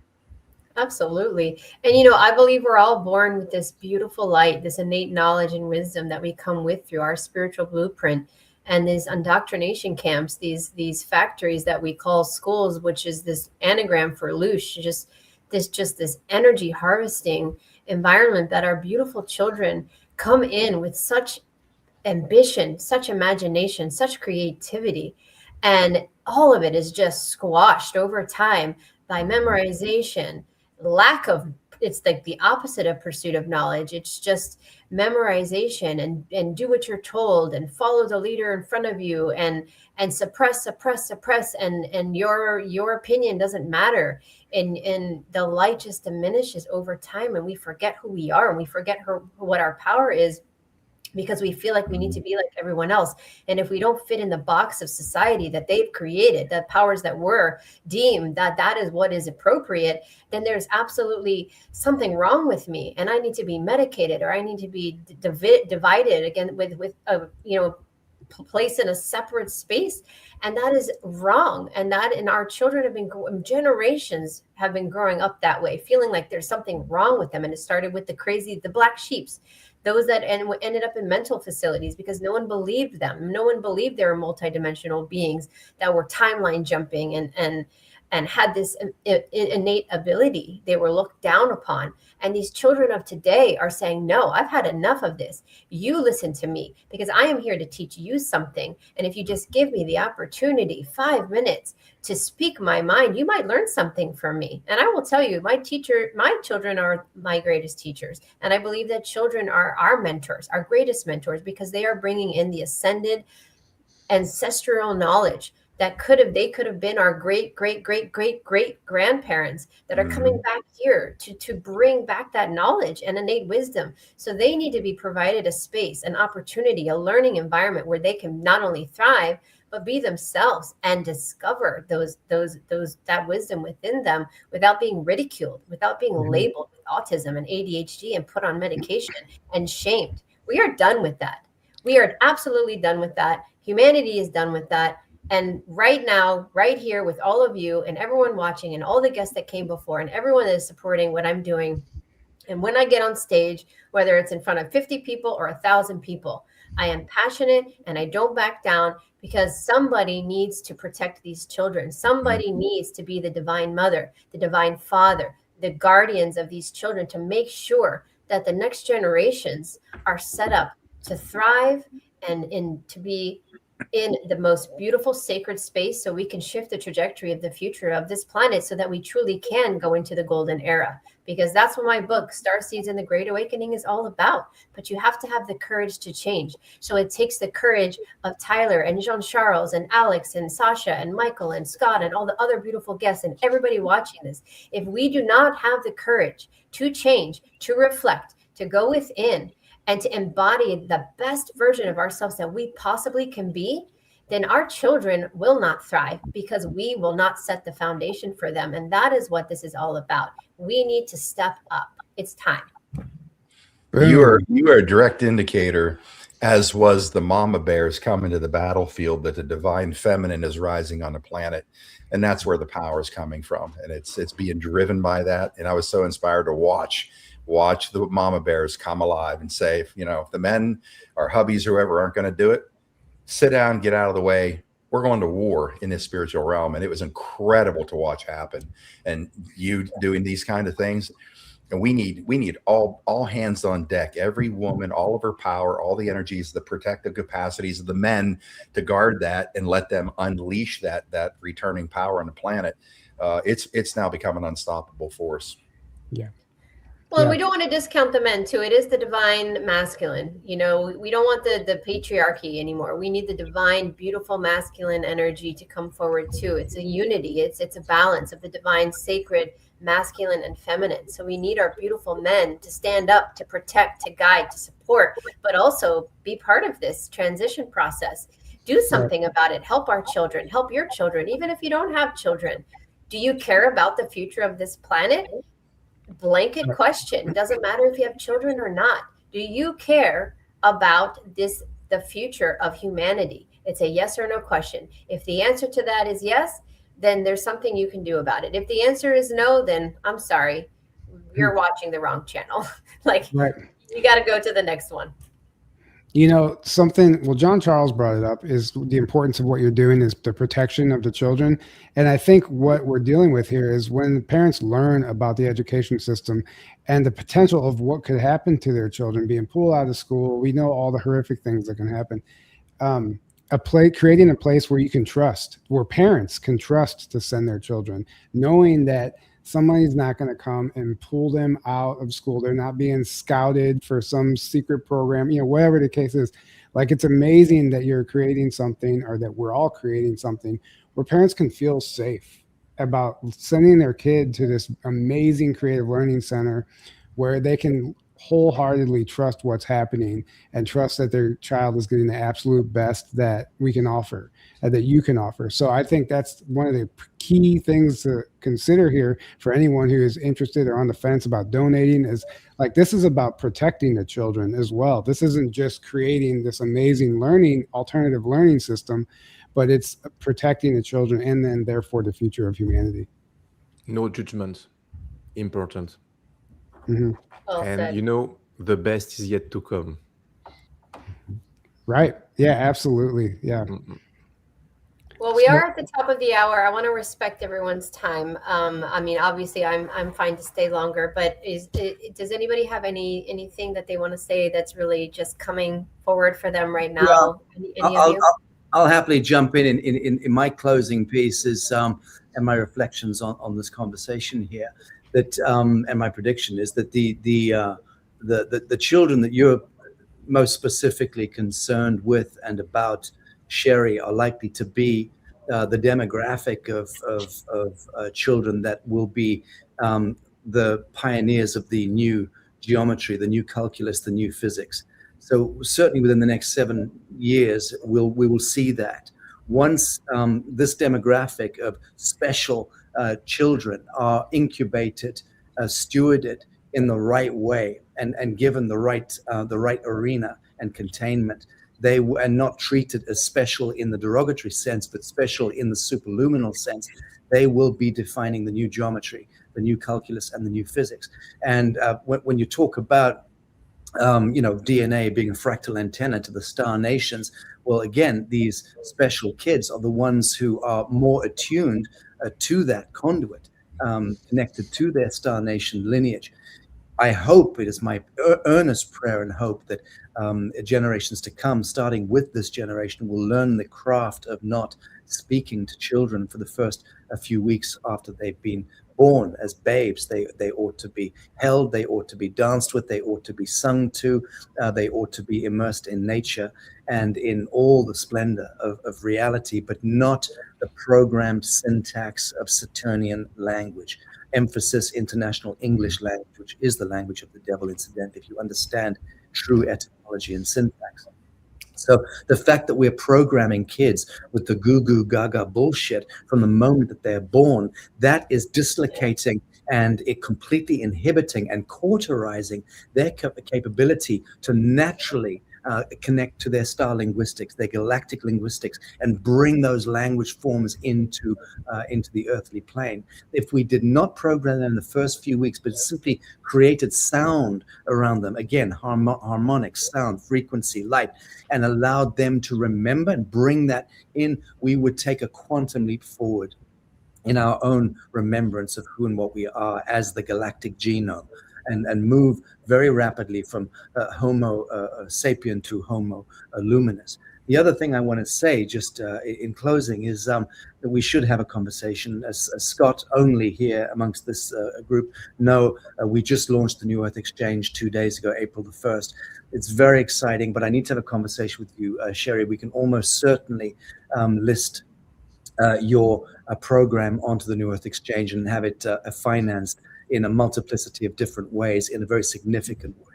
We've got almost $300 billion worth of infrastructure projects, and some of them are actually education as well oriented, connected to the New Earth Exchange, which is about to be unleashed on the world, along with our own banking system, parallel financial system, which is hugely unprecedented, completely pioneering. It's the greatest thing I've ever given birth to, quietly in the last couple of days, but it's going to start thundering in the weeks and months ahead.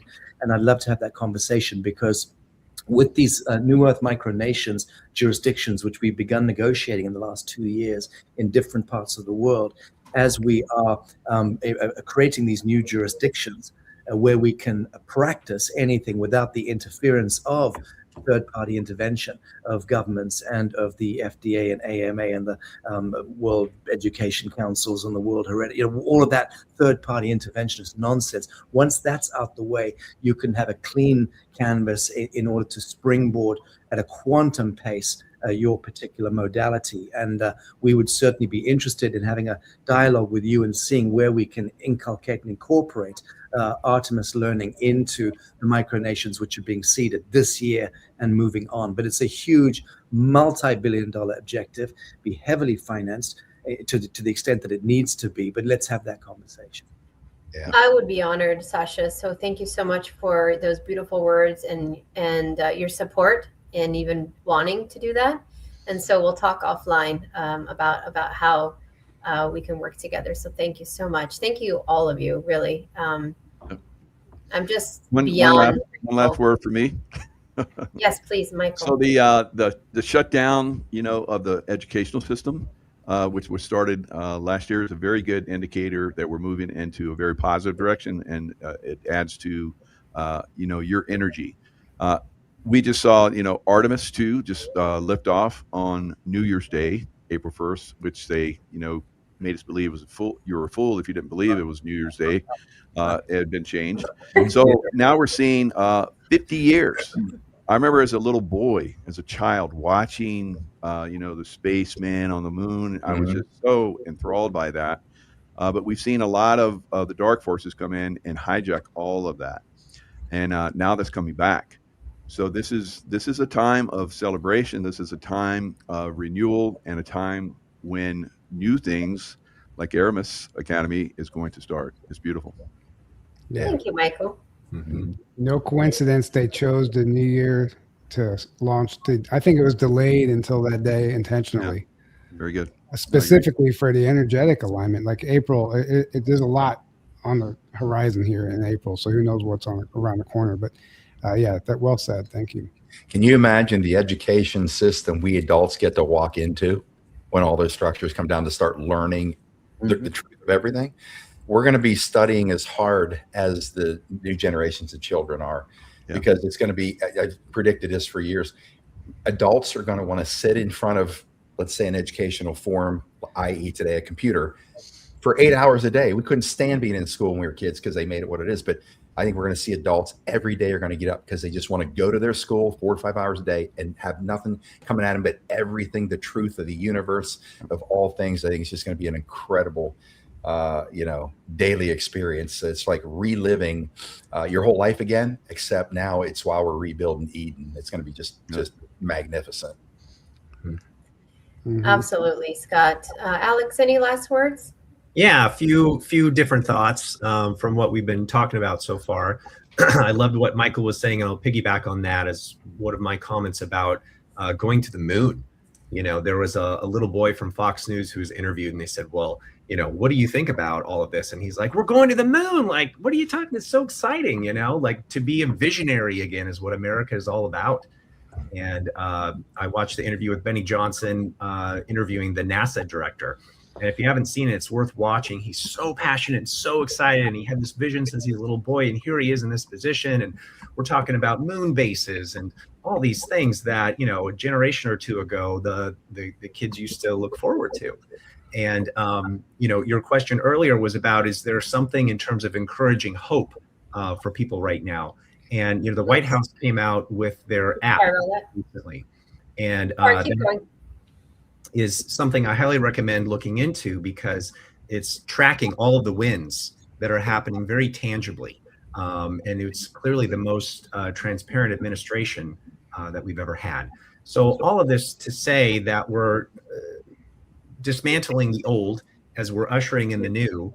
And that's where all of us leaders and visionaries come in to help construct what's coming next. And so I'm so excited for this because the old school system, as we all know, with the Rockefeller educational program and trying to create worker bees and drones and whatnot, like that's the old paradigm, you know, and there are so many people that are looking for, okay, but what's going to replace that? And this is where you come in. So I'm just really happy for you and for what the future holds. Yeah. Thank you so much. Thank you to all of you. Thank you to everybody that joined in this evening. I just want to say a couple last words. There are a lot of ways that we can get this going. Not only do we need donations, money obviously is important because these are humanitarian funded learning centers and we need money to open them.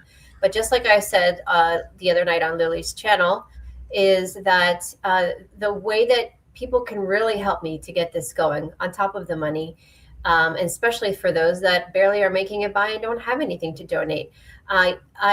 What I really and truly am asking for is that we need to remember our innate power of co-creators. We are the co-creators, not the dark side. The dark side steals our creation by mind hijacking us into buying in and creating what they want for us. And that is not that we have the potential to co-create whatever it is that we want. And Sasha said, we have a choice. We have a choice right now to decide, what do we want for our children? What do we want the future to look like? And so it's not just about money. If everybody in the world that resonates with this, if you sit and we all at the same time project and co-create these learning centers into fruition all over the world, we have the capacity to make this happen, because you know what will happen? The universe will respond and the money will come. So it's not just about the monetary donations. It's about the energy that we can co-create and put this out to help manifest it, to help magnetize this into fruition. Because I believe there is a timeline, there's a future version of myself where this has already occurred. Like I said to Michael that one night, my daughter showed me this is already existing. Years ahead, she came back to tell me, Mom, we did it. This is already done. So that is how you can help me. If people ask me all the time, how can I help? Help me by helping to co-create, put this vision out into the world instead of focusing on all the doom and gloom and what we can't change. Focus on what you want. Right. Project out the beautiful imagery of children outside in nature, learning, thriving, and embodying the density that they are meant to. And so that is what I'm asking tonight, not just for money, but we're looking for sponsorships. I am looking for, of course, larger donors, but I'm also looking for community and networking. So if anybody is listening to this and is inspired in any way and wants to talk to me, please reach out to me. On my website, sherrydivban.com is the easiest way to find me, or you can find me through aramiscreativelearning.com. The last thing I want to do is promote. I have a huge charity event in person. This is in Palm Beach County. Carl Remy is a comedian who has generously donating his time for a very incredible evening of comedy, silent auction, aerial performance, DJ. We have a raffle prizes. I think I'm planning a wedding. That's what it feels like to me. This is going to be a spectacular evening. If anybody is in the South Florida area on May 16th, please come out, and I'm going to do a speech, and we are going to have comedy, and it's going to be fun, and we are going to spread the word and network a little bit more. So please come to this event if you are local and able to. Spread the word, because again, this is going to take collaboration. This is a collaborative effort. I do not believe in competition. I believe in unity and collaboration, and that's why all of us are here this evening together. So thank you so much. Thank you. And I love that you're bringing comedy into the equation as well. That's amazing. Laughter heals the world. Yeah. Yes, it does. Yeah. Yeah, thank you guys all for being here. I know it's the first time meeting some of you here, and some of you I already know, but this was an amazing evening, Sherry. Thank you for putting this together. Thank you for everybody that's been here in the chat and who's donated. And if you don't know how to donate, the link is scrolling across the bottom of the screen now. And if you're just now tuning in, you can rewind the video, and a few times throughout, we explained how you can enter to win these raffle prizes. Every $10 of donation buys you one raffle ticket. It's pretty simple. So donate, support, and thank you so much. You guys are all part of really something special. And I don't know if you want to start wrapping this up now, or if anybody has any final words, but thank you. It was great meeting all of you. And this has been a wonderful evening, and we love you all. And we seriously can't do this without you. And Sherry, I'll let you close it up with some final words. Yeah, I just thank you from the bottom of my heart to all of you beautiful gentlemen, the previous guests that were on, all of my friends, all of my family, my husband. I don't know how he puts up with me, my beautiful children, and just global support that I have, the people who have been following and supporting me for a decade, but more importantly, the last 5 years of what I've been doing and creating, and Michael having me on your channel multiple times, and Scott having me on your channel, and Tyler inviting me to speak at 3 of your conferences, and multiple times being on your channel. I'm just humbled and filled with gratitude. And I just, when you're doing something good and you're doing something that means something important, and it really is going to shift the future, the universe conspires, is that the right word? Brings it together. And that's what's happening right now. So thank you, all of you who are donating. Thank you. Please spread the word, share, like, subscribe to my channel. And Tyler, thank you again for creating our very first commercial. I will put that out publicly tomorrow. We premiered it tonight, but we will put it out tomorrow so everyone can see it. Thank you guys again for coming tonight. I am just humbled beyond. I don't even know what to say. Thank you so much. Take care. Take care, guys. Good night, everybody. Thank you so much. Good night, everybody. See you later, Tyler. Bye. Yeah, see you in Hawaii, John Charles. Yeah, my friend. Bye-bye. Bye.